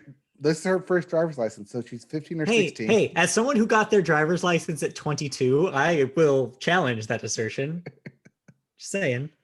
Oh, no, you're right. I know someone who never got their driver's license. There you go. Anyways.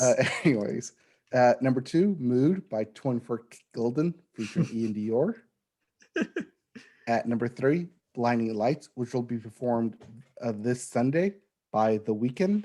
Yeah, get ready.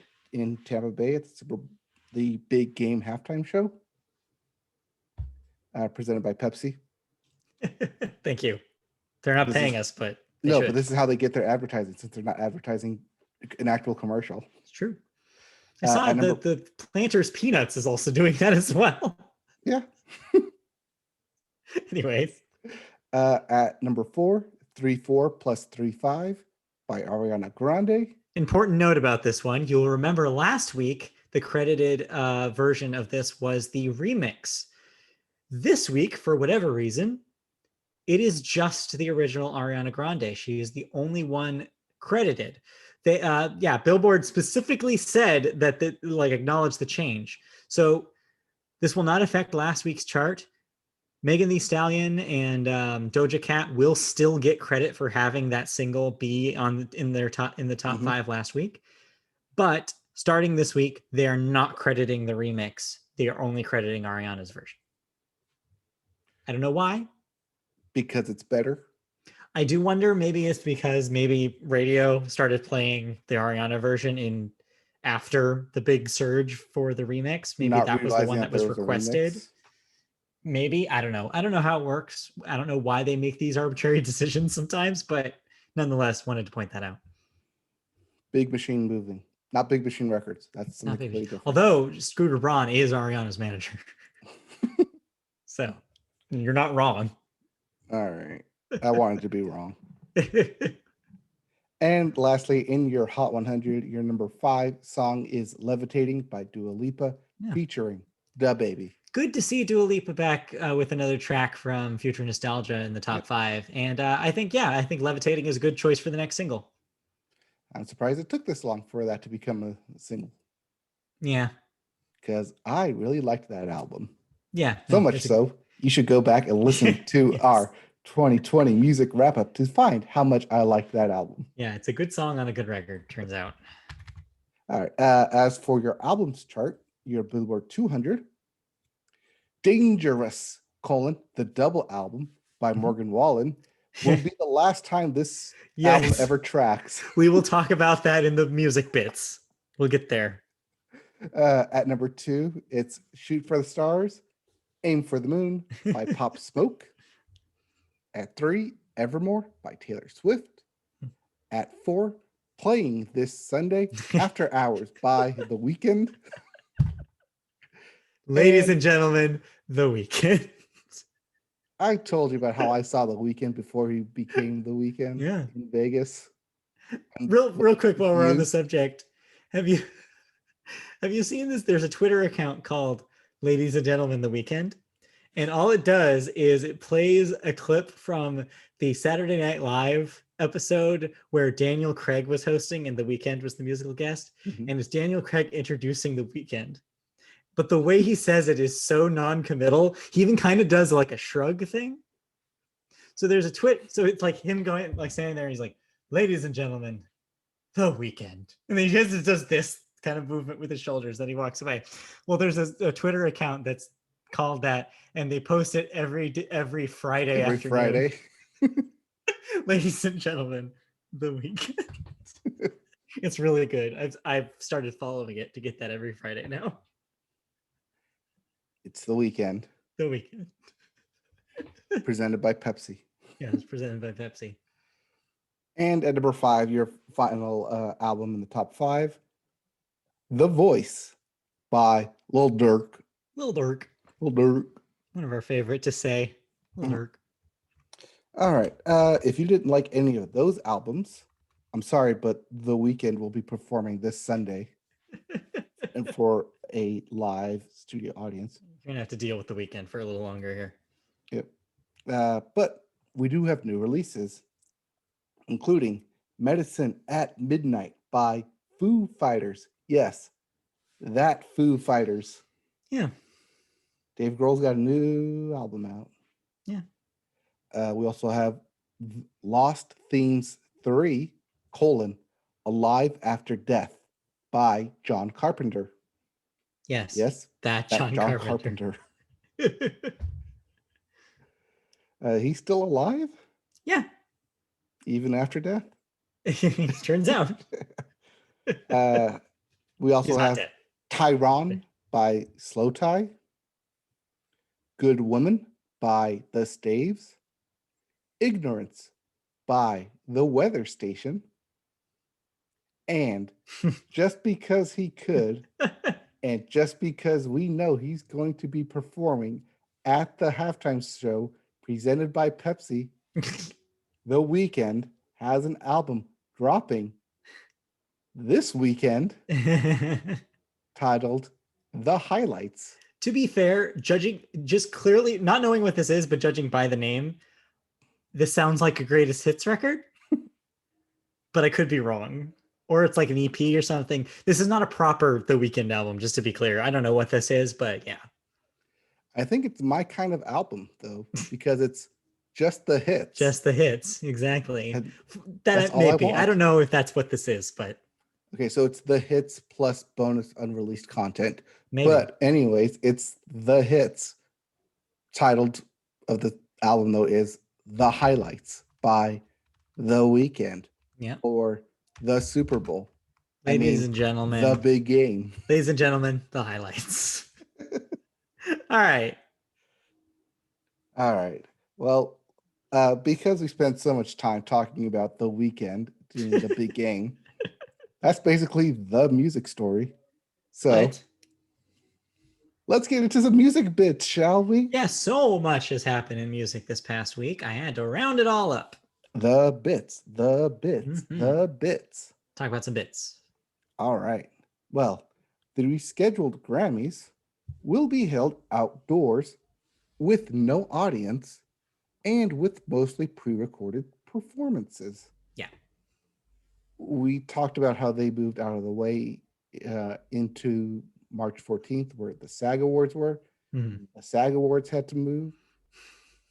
And now the Grammys are no audience and pre-recorded performances. So why even have it if it's just all going to be pre-recorded? That makes no sense. I don't know, but yeah. What are they doing over there? This is just because some details came out today or this week about more about what the performance or like what the telecast would look like. So now at least we know what we're getting into. So look forward to pre-recorded performances. Yeah. That always happen at the Grammys. CAA and Loma Vista have both decided to drop Marilyn Manson after he was accused of sexual assault by Evan Rachel Wood, who named him. Previously, she said unnamed accuser in her testimony to Congress, but now she's just straight up naming him. Yeah, this was kind of the big music story over the last couple days. Like you said, we kind of already knew that this was the case, but naming him by name kind of unleashed this big storm against him. And yeah, it's good to see a good to see kind of an immediate reaction like this, although it probably too late, like in a lot of ways. Like this probably would have made more of a difference if it was done before. But yeah, I I'm typically I typically believe people who come out about abuse. And yeah, if Evan Rachel Wood is, and I'm assuming that she is telling the truth here. So yeah, Marilyn Manson does not look good right now, and is going to have to deal with the repercussions. No, especially since she goes into detail about how he was grooming her when she was 15, 14. Yeah, it's real rough stuff. Right. But this also did perpetuate the rumor of Marilyn Manson that we all learned in middle school and probably high school about how Marilyn Manson removed several of his ribs so he could indeed earn the explicit tag here of sucking Right. his own dick. Yeah, no, we don't have time to get into it really here, but Marilyn Manson's an interesting character because I feel like the entire concept of Marilyn Manson was sold to an entire generation as being a total creep. Like that was the character he was playing. Mm-hmm. And so to have time pass and now of us finding out, oh no, actually some of this was not an act, some of this he was an actual big creep. What is both shouldn't be surprising and yet also is kind of, because there's this distance we're expected to treat celebrities like this, where oh, this is the character they're playing, which is different from the real person. But it is probably more close to the truth that the characters that these people play are probably have a lot in common with the person playing them.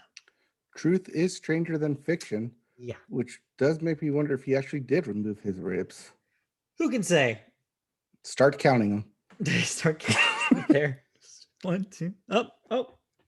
Should be there. Should be one right there. It's gone. All right. Other music bits. Anyways, T.J. Osborne. Yeah. Of the brothers Osborne, has come out as gay. Yeah. Yeah. Good for him. Good for him. Also, not super common in the world of country music, so probably a bigger deal than a lot of people are chalking this one up to. Mm-hmm. Yeah.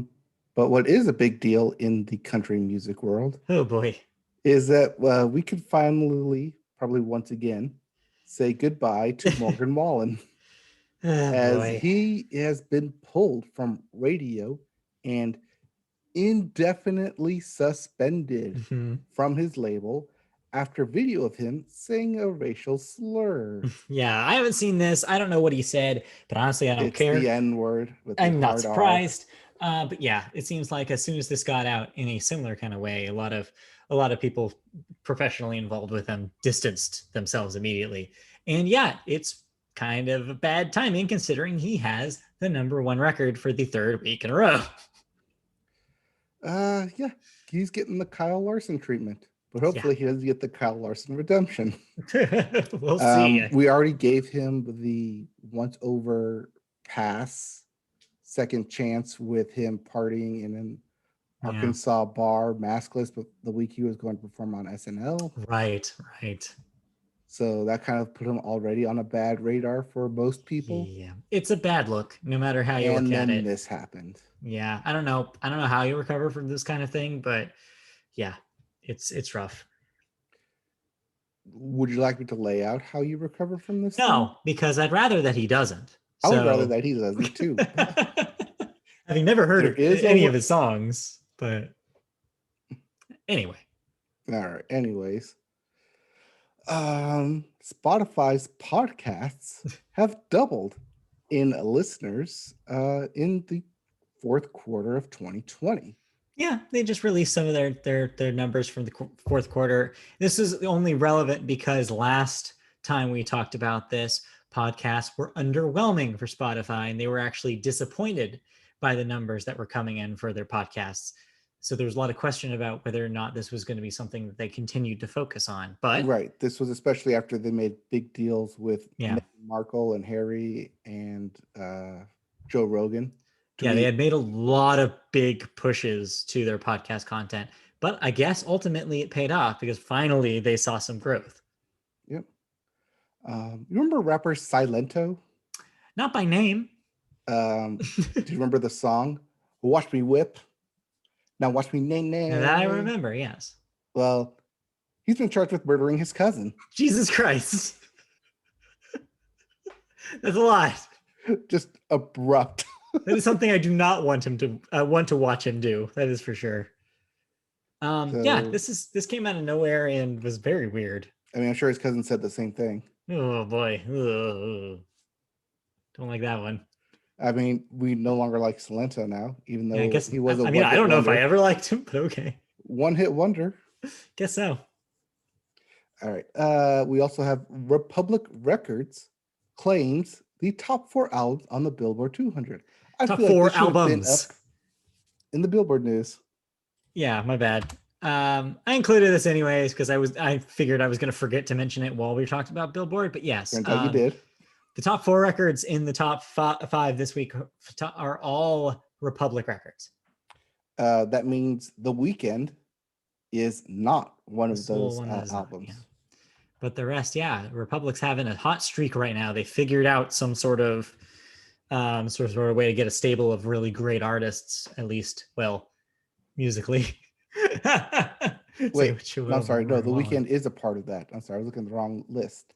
The Weeknd is part of that at number 4. You're right. Yes, Lil Durk is Lil the Durk only is one not. that's not it. But yeah, I'm sure they're sitting on a gold mine with Taylor Swift by itself. So yeah, Republic has made some strides this year. I mean, yeah, we got Taylor Swift, and then you have Super Bowl halftime performer The Weeknd. Speaking of, he has, since he's been doing media tours, revealed that the bandages he's been wearing this album cycle are about the absurd culture of Hollywood celebrity and people manipulating themselves for superficial reasons to please and be validated. For more information on this, please watch the HBO Max film Fake Famous. Yeah, so I included this because not only because it's hilarious to me, but it was also hilarious the way that Variety presented it, because this was a really brief interview that they did with him that they said wasn't exclusive. I just like the idea of somebody at Variety wanted so badly to know why he was doing this that they got an exclusive with him. And then just asked the one question and got an answer. Hey, what's up with the bandages, dude? I really got to know the answer. Well, and also I included it because I've been asked by multiple people at this point, hey, why is he wearing those bandages? And my answer so far has only been, I don't know. He's been doing it this whole album cycle. I don't know. Right. The answer I've given was it's part of his music video act. Yeah, I think it was in the music video for Blinding Lights has him in this kind of thing. But yeah, to be more specific, so that quote is him specifically going into why it is. But yeah. Ooh, what are the odds he crashes the car during the halftime show? Oh yeah, maybe. Yeah, I guess my question is then, does he come, like, if this is supposed to escalate, because that's one of the things he says in this interview is that it's gotten worse as it gone on. So wait, does he just roll out into the halftime show in a literal bed, like a hospital bed, like all strung up? Like, how does he escalate this? I say he pulls a Michael Jackson performance out of thin air. Or he just comes out, just like without the bandages, nothing. That's all behind him. Yep. It'd be really funny if he did that.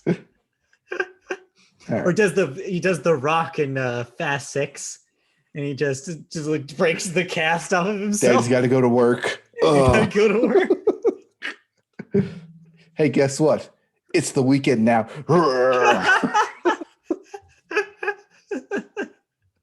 Oh, I wish. Just rips bandages off. Yeah, just the whole thing just goes out. That'd be great, but I don't think that's gonna happen. Hey, there's a parlay for it somewhere. Yeah, that does happen. Somewhere, some guy in Vegas will give you odds for that. I'll say it right now. If that does happen, everybody owes the Media Boat podcast $100. All right.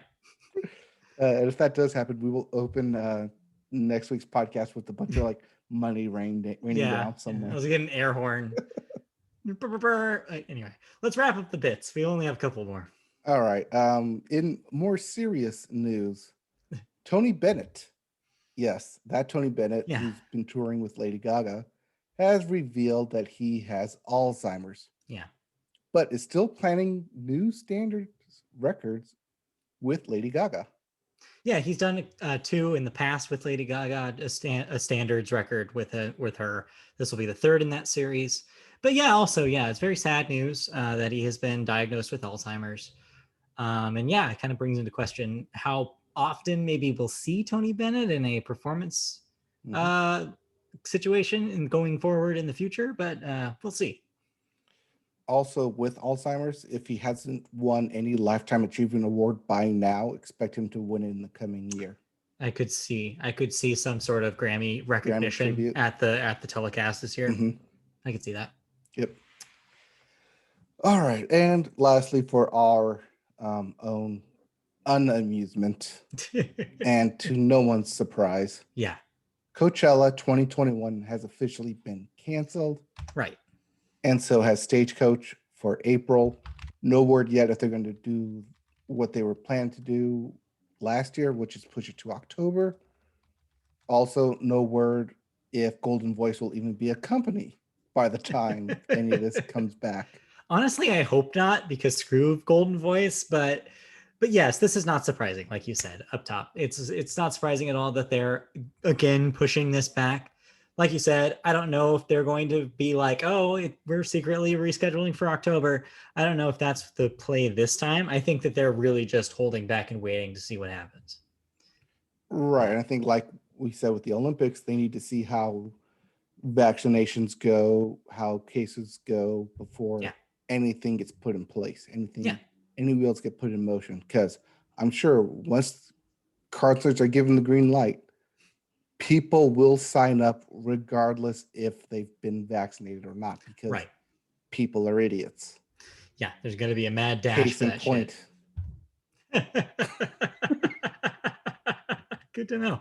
Yeah, yeah. No, people will definitely I jump on mean, it I was pointing for to convenience. anti-vaxxers here. Yeah, yeah, Giving yeah. you No, the no.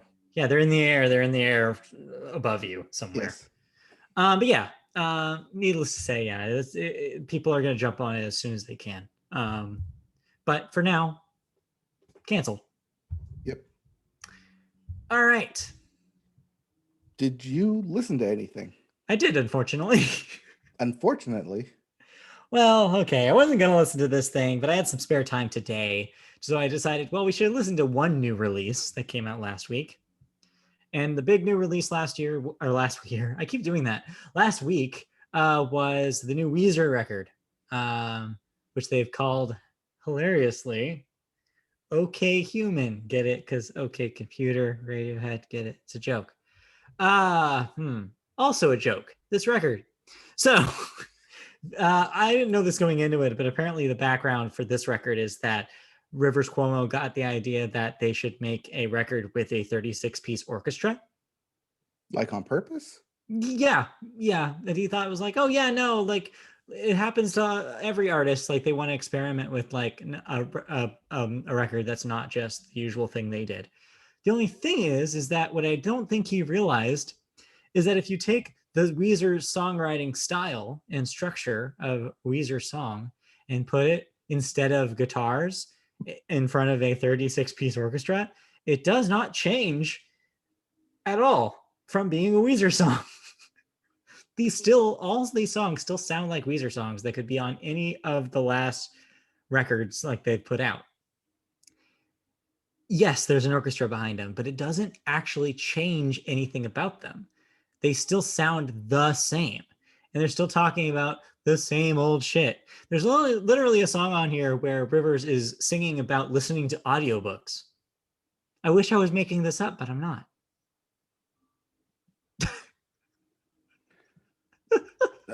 Are we done with them then? I mean, Are we done with to be Weezer? fair, I've been done with them. There's Like one since their exception. blue album, white album? I think I it was the mean, White Album. they've had a handful of times where they've been able to come out of nowhere and be like, "Hey, look, we can still put a record like this out." This is not one of them, though. Is what I'll say. And I feel like Rivers is getting into his old man mode too here. There is a song that he's literally complaining about people being absorbed in watching screens. It's like, come on, are you 80? Like, Welcome, also, welcome it's to a the past pandemic. 10 What else are we years. gonna do? Um, 15 years? which is weird because Seven? there's another song on the record that acknowledges the pandemic. So it's weird to have those two things juxtaposed next to each other. It's like, wait, so you're acknowledging that we're stuck at home in this one song, but in the other song you're complaining about a young girl watching her screen too long. And it's like, what are what are you trying to say here? That young So girl was his daughter. dun, dun, dun. Actually, probably. So yeah, I don't know if I'm sorry. And that young girl was me. and now you know the rest of the story. So no, I thought it was boring. It's a Weezer album. Don't let the orchestration fool you. Um, so it is what it is. I don't know. If you're a fan of their most recent work, then I guess check it out. But I'm not, so I did not have a fun time with it. So this was not okay. No, it is Keenan. not okay. And also, the name barely makes sense when you consider what this thing actually is. So I'm guessing, like, oh, I guess it's called that because OK Computer was like a career pivot for Radiohead, and it was them experimenting with something they hadn't done before. So I guess this is Weezer doing a similar thing, but really it's not. So I don't get why they would choose this record to be called this. There's no reason for it to be called this. Because OK Cupid is already a thing. Right, exactly. All right. So that sucks, and And I so don't is recommend it. OKKO. Yeah, it's way And better. so is the OK Corral. Yeah, everything's okay. Turns out. So it's OK Cola. Do you remember OK Cola? It was all right. I was too young to have any of it, but I do know it existed. Wait, you're too young to have? Well, I mean, OK Cola was out in like '95 or something. And your parents didn't let you drink OK Cola? I mean, I was probably having Coca Cola with like Happy Meal or something like at the McDonald's, but I wasn't, making any choices about what sodas I was buying. I was 5. Right. Like, I wasn't gonna be like in a Ralph's and be like, oh, that has a cool like indie comic art on it. I'm gonna buy that case of OK Cola. No, I was 5. Anyway, Oh, little Matt. this is to our audience, our media boat audience. If you don't know what I'm talking about, just look up the Wikipedia article for OK Cola, and you'll thank me later. Moving And then on. just go into that Wikipedia tunnel. Yeah, just get. I Rabbit hole. actually went down a Wikipedia tunnel and for sodas a couple weeks ago, and yeah, it's wild. There's some wild stuff in there. All right. Speaking of wild stuff, Bring back Pepsi Blue. video games. No, Pepsi Edge. Come on. Oh no. Bring back Pepsi Blue. That was the shit. Pepsi Crystal. They did bring back Clear. Crystal Pepsi. I Yes. tried a Crystal Pepsi 2 years ago, and it sucks.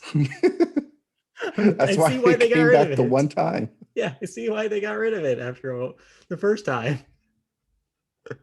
Anyway, let's continue. As we're talking about video games, we have new releases, including the Nihon collection for the PS5. Neo. Yes, that's what I said, Nihon. Not to be confused with Neo, the artist. Right. Or Neo, the Matrix guy. Yeah, very different. Yep. All right. And also Werewolf, the Apocalypse, Earthblood for the PS4, the PS5, the Xbox One, the Xbox Series X, and the PC. So if you want to get your werewolf on, you can do it on every platform except for the Switch. All right, let's get into some video game news, shall we? First up, Google, or rather Alphabet. Nah, this is a Google It's thing. Google. It's Google. Okay, so Google is officially shutting down its first ever dedicated game studio. Yeah. Which had been founded as part of its beleaguered Google Stadia cloud gaming service. Kotaku editor Stephen Totilo confirmed the news on Monday ahead of Google posting its own formal statement on the matter. And it means Stadia games and entertainment will soon be no more. According to one source familiar with Stadia operations, Mhm. if there are any operations to begin with. Yeah. This move will, of course, impact the combined 150 plus staffers for the endeavor, headquartered in both Montreal and Los Angeles. Mhm. Google may rehire those staffers at other divisions. Yeah. So this is the newest wrinkle, the newest chapter in the Stadia story. I think there's two ways to think about this. One, sucks for the people who are working on these games they likely believed in and wanted to ship on Stadia, or ship, I guess, in quotes, on Stadia. A lot of talented people were working at the studios. I believe the game studio was headed by Jade Raymond, former Ubisoft creative developer who used to work on the Assassin's Creed franchise back in the day. And so, yeah, a lot of talent bleed here. Maybe they'll be put in other positions at Google, but seeing as there's no other video game development at Google, there's not a whole lot of plate for a bunch of programmers to go. The second thing, but the second take here is that no, this does not mean that Stadia is dead. This is just internal game development there. So they do say that they will continue to Google will continue to promote Stadia as a platform. None of the technology will go away. They'll just be focusing on working with third parties to get third party games on the Stadia platform going forward. Um, all I But can this say could be is, another Google Glass on our hand. yeah, all I can say is that that's Google. This does follow the Google trend of introducing things. And once they realize that their money sinks and they can't get a success out of them, they terminate them early. This is yet another one of those, more or less. But Google at least they Hangouts. invested in the technology because the technology, weirdly enough, is the part that works. If it wasn't for Gmail, none of these things would even matter. Yeah. But hey, at least we Although have Google Docs I do want to to work with. say, if you want some fun retro listening or listeners, wind the tape back to the Stadia premiere because it still makes me laugh so much that I was so negative and you were so positive on Stadia when they first announced that thing. You were not letting me have any negative things to say about Stadia. And I don't know, seems like I've ended up on the right side of history on that one. I mean, there's no right side when I'm trying to be optimistic. Sure. I think Uh, ultimately Stadia has come out on the other side as being a thing that works for some people, but is not the widespread success that they thought it was going to be. I mean, you were right in that broadband was not there yet for everyone. And Mm-hmm. I mean, even with everyone stuck at home, Yeah. there wasn't a big push to just for Stadia.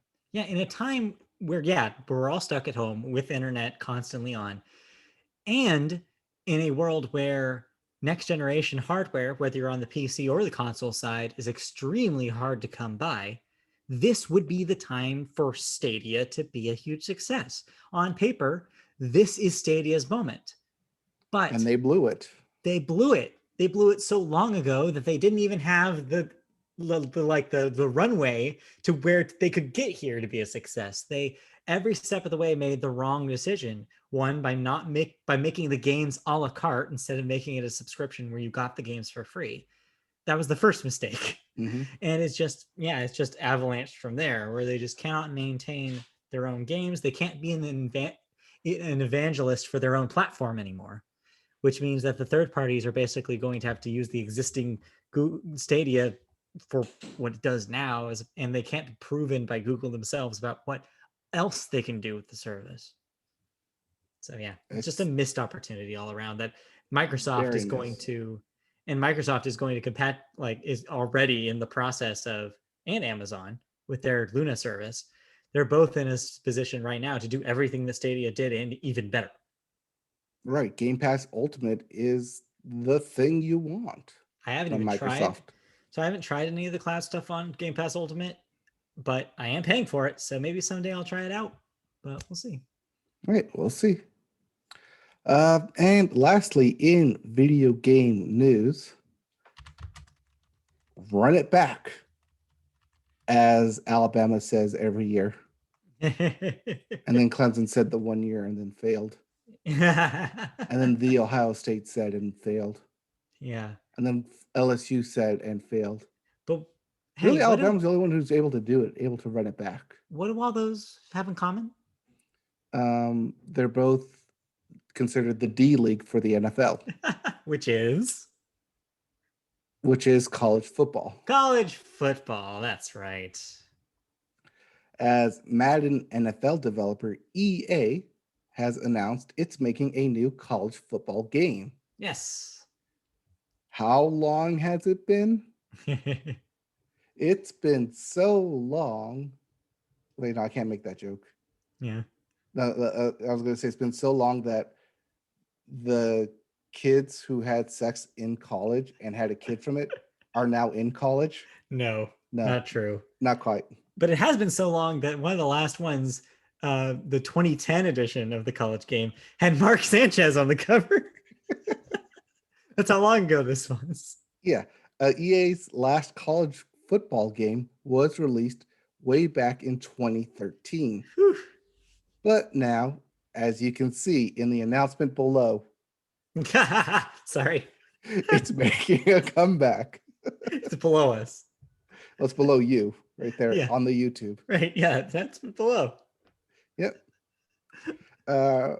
Right now, we know precious little about the return of the series, but it would appear the game is currently operating under the name EA Sports College Football. Real creative name, guys. Good job. The new EA Sports College Football game won't be coming back this year. In fact, EA hasn't even said when it's ready to announce further details about the forthcoming game. However, EA is planning on moving forward with the game without rosters that includes the names, likeness, or images of real life college football players. So I understand you have additional news about this that you texted me that wasn't in this story. So do you want to elaborate on the specificities of the deals they're making? Oh, yeah, here, let me read you what I sent because clearly you decided not to include this into the notes here. Well, it was on my phone. Well, so is a text on your phone. So, per EA making a college football game, and why it's not referring to the NCAA. Well, EA Sports partnered with Collegiate Licensing Company, also known as CLC, to make sure it had the FBS schools, traditions, uniforms, and playbooks, among other things, ready to go for the game. Over 100 teams will be in the game. For now, EA Sports is planning to move forward without rosters that include the names, images, or likeness of real college players. Current NCAA rules prohibit athletes from selling their name, image, and likeness rights while in college. Now, as we have pointed out previously on this podcast, that can all change. There is legislation in California to allow collegiate athletes to sell their NILs, name, image, likeness, NILs. We're just going to shorten it from now on, to sell their NILs while they're in college, meaning they're no longer amateur athletes, but paid athletes. Yeah. This is a huge contention with the NCAA. And as we've seen with coronavirus this year, they are the main money makers for colleges, as they basically forced the players to play, even though, as we've reported on, several colleges, including one of the top 4 schools, the Ohio State, and even Alabama, and even Mr. College COVID himself, Trevor Lawrence, all caught COVID. I mean, they're fine. But still, they put these players' health at risk in the name of college football. Yeah. I forget where I was going with this soapbox thing. I get what you're saying, though. It's that litigation is pending, so we could see a different situation by the time EA is ready to make a deal. But that being said, regardless of how this all pans out, EA knows there's a market for a college game no matter how it's delivered. People want to play the teams even if they don't get the players, and even if they don't get my favorite part that will be impossible to bring back without the NCAA's help, which is the mascot game. Bring back the mascot game. If I can't play my college football game with the mascots as all the players, it is not a college football game.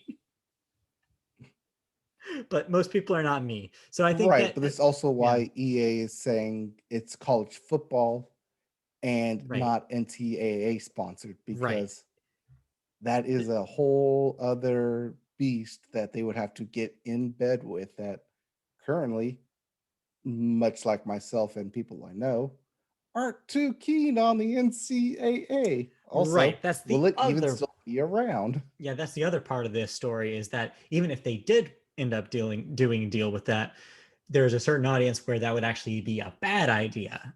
So yeah, they have to really weigh. Especially the audience of the players who will Yes, be portrayed in the games. yes, it's going to be it's going to be a tightrope for them to walk. I think in a lot of ways for them to figure out how to do this, how to proceed with it. Yeah, it's going to be wild. But if you're a casual gamer who doesn't care about any of that stuff, college football is college football, and you can take the University of Houston to the college playoffs against Syracuse and then pound Syracuse's ass into the ground. Yeah, I mean, regardless, EA knows that putting a college football game on shelves is a license to print money for them, Oh no yeah, matter what. So this is why they're getting back in this business, regardless of the hoops they'll have to jump to get there. right. Uh, Lastly, in video game news, it's not here because it's very slight. The Madden, or not the Madden cover, the Yeah. MLB The Show Yeah. cover has been announced, and the artwork has been revealed because it's going on Xbox. Yeah, this is the only news really here is that this is confirming the story from a while ago, which is that Sony said that the next edition of MLB The Show would be multi-platform. Well, it's confirmed more or less because there's an Xbox version. No word Mhm. on a PC or Switch version at this time. But yeah, the weirdest part about all of this, of course, is there's a fat PlayStation Studios logo right on that Xbox box, which is really fun. Somebody on the internet pointed out, though, that this will happen again, except the reverse later this year, as Psychonauts 2 has been confirmed for the PlayStation platforms, a game published by Microsoft Studios. So the Yes. reverse will happen later this year. You will have boxes with Microsoft Studios branding for the PlayStation. I wonder if this is the trade-off deal that they make. It's a one-for-one deal where if you do one, we'll do one, I don't vice think versa. so, because I think the popular assumption here is that the league is making them do this in But order then to Psychonauts? boost. No, the league. No, Major League Baseball is No, I is know. But encouraging then that Sony to doesn't do explain the this. Psychonauts, though. Right. That's because there was existing deals for Psychonauts 2 existed prior to the Microsoft buying Double Fine. Oh, right. That's why. Both Yeah, of yeah. those, yeah, that's a different situation. It'll That's be right. Yeah, it's like with the Obsidian it'll be the same and case. Outer Yeah. Worlds be already having a deal in place before it was So the bought Outer up. Worlds actually wasn't affected by that because Outer Worlds had a publishing deal with 2K's Private Division Right prior to the before, Microsoft deal. right. So Private Division's logo is on the PlayStation boxes, not Microsoft's. Yep. This is different. Mhm. It'll also be the case in the future if any of those Bethesda games come out on PlayStation platforms. Those will be Microsoft Studios games as well. Oh, yeah. So we'll see. All right. So that does it for video game news. It sure does, but I understand, speaking of football, you were a little late to the party, but you've been playing a football game. So I played Madden 21. I did not buy Madden 21. Okay. I did not pirate the game Okay. because of the Pro Bowl this past weekend and because they were advertising a new SpongeBob field. Yes. They gave the demo free trial version for the whole weekend of Madden 21 to everybody: PC, Xbox, PlayStation, what have you. Yeah. So, seeing this deal immediately, I downloaded Madden 21 and started streaming someone awesome making Yes. his way through the NFL. Someone awesome back on the field again, back on the gridiron. Legend of the gridiron, someone awesome. Legend of all sports, someone Yes. awesome. Multi-talented. Yep. The what's his face of his day? That dude who played multiple sports. I forget his name. Uh, Deion Sanders, No, primetime. the Bo other one. Jackson. Yeah, Bo Jackson. Thank you. I was thinking about Bo Jackson. I figured you Like were, all the but time, I I was want to thinking throw about in Bo prime Jackson. time. Anyways, Anyway. so I got to choose college. There was no the Ohio State University because that's where I would have gone, but instead I went to the U. Oh, the U. Yep, because I was available. Okay. You can check out the adventures of someone awesome on our YouTube page. Also, I streamed this on Twitch. Some of it is still archived there for the next, I think, week because it's runs on a 2-week basis. But oh boy, am I glad I did not buy this game. Wait, so okay. Rewind the tape real quick because if you recall, when I talked about Madden 21 the day it came out, when I was able to play the beginning of it, I pointed out that it was extremely buggy and that it seemed like a lot of things weren't working. Is that still the case several months later? Yeah, kind of buggy. It seemed like they smoothed a lot of those kinks out, but a lot of it is still, I don't like their layout. Their layout is weird. The menus are weird. Menus are really weird. I did I tried enjoy the. I did all of their modes. Mhm. I even went to franchise mode as an owner for the Rams and did what they should have done, and essentially what they eventually did was trade Jared Goff and some first round picks to Detroit for Matt Stafford onto the team. Yeah. Uh, before that trade went through, and I realized that I could do that, I also picked up Colin Kaepernick off free agent wires, and he was our backup on the team. I actually don't know how that went because we didn't make the playoffs. I only know that much. Wow. But yeah, then I had someone awesome do that career mode, which is in a weird setup timing because he's in his high school gym giving a post interview, like looking back on his career.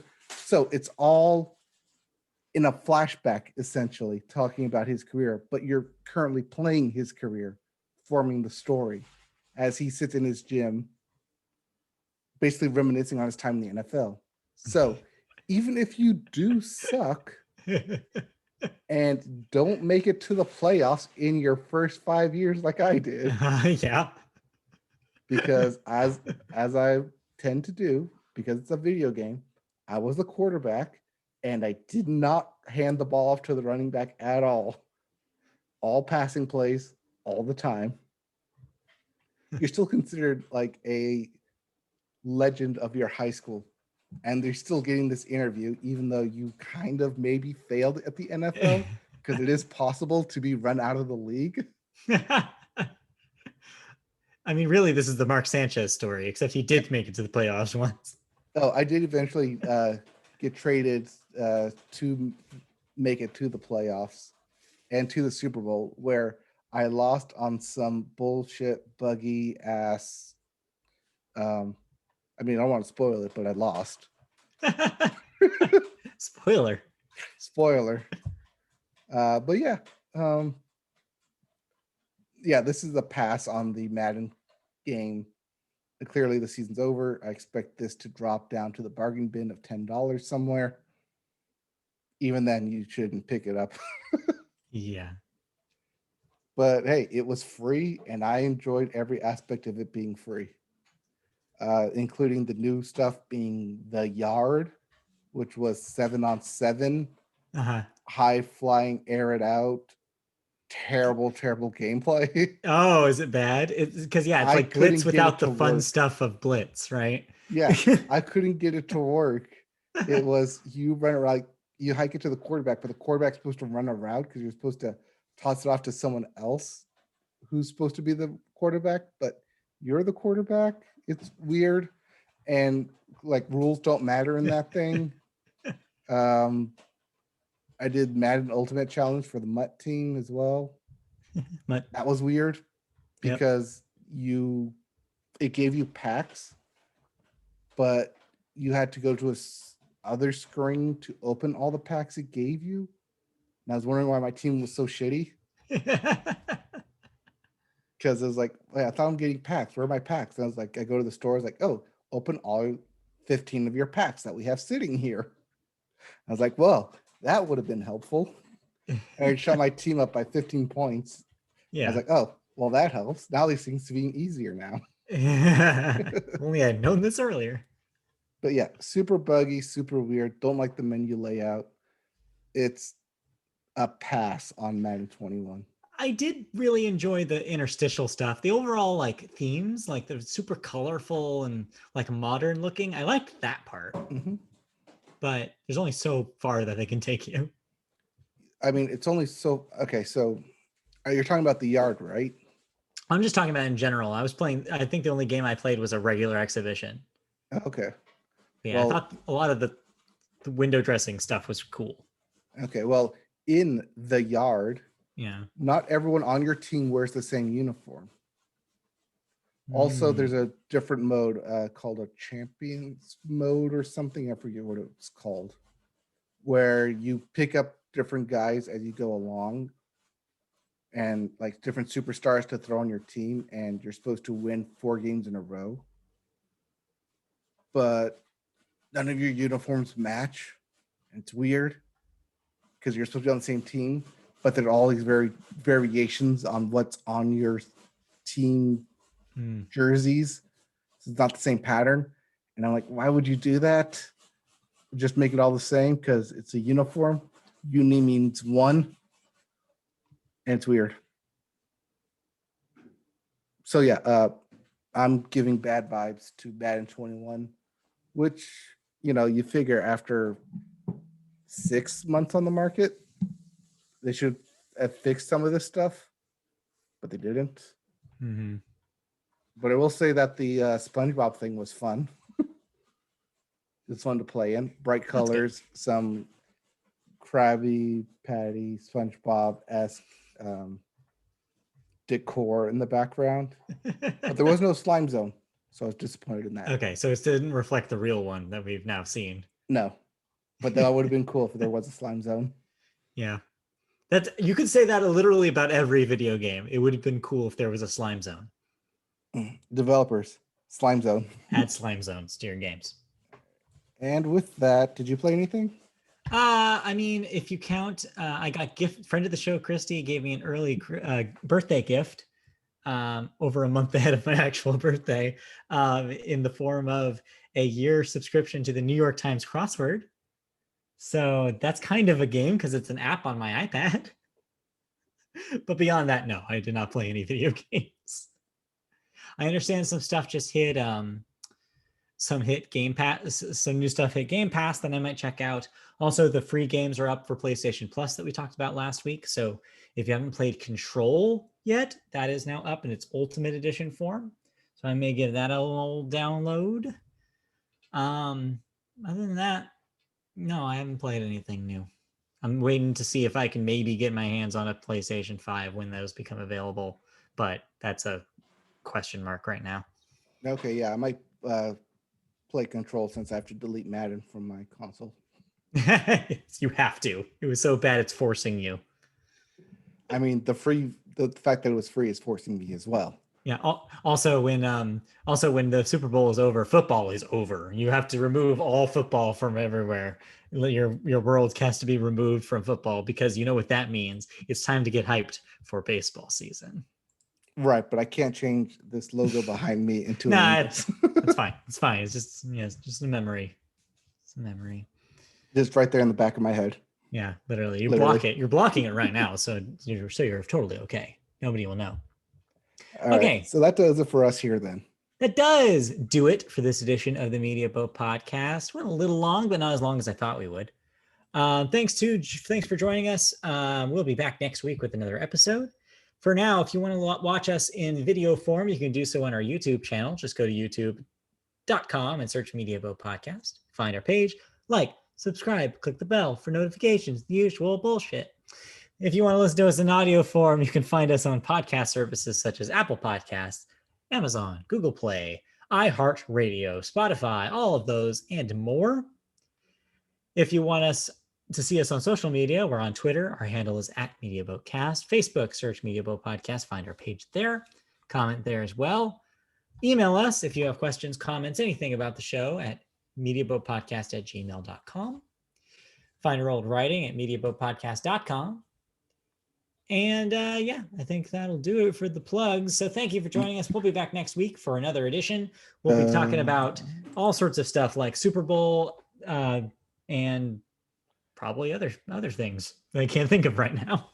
No, that's the big thing that's coming. Big thing, Super Bowl, yeah, for sure. So enjoy on Sunday. Too bad you can't have your big get-togethers, but get your own self a tub of cheese and dip or guac or whatever you want to dip and just enjoy yourself. I might stream Control if I get some time. Okay. That's on Twitch. You can also find us on Discord. Search Media Boat Podcast on there. Indeed. And yeah, we'll be back next week with more stuff. Yep. We'll be back. All right. Bye.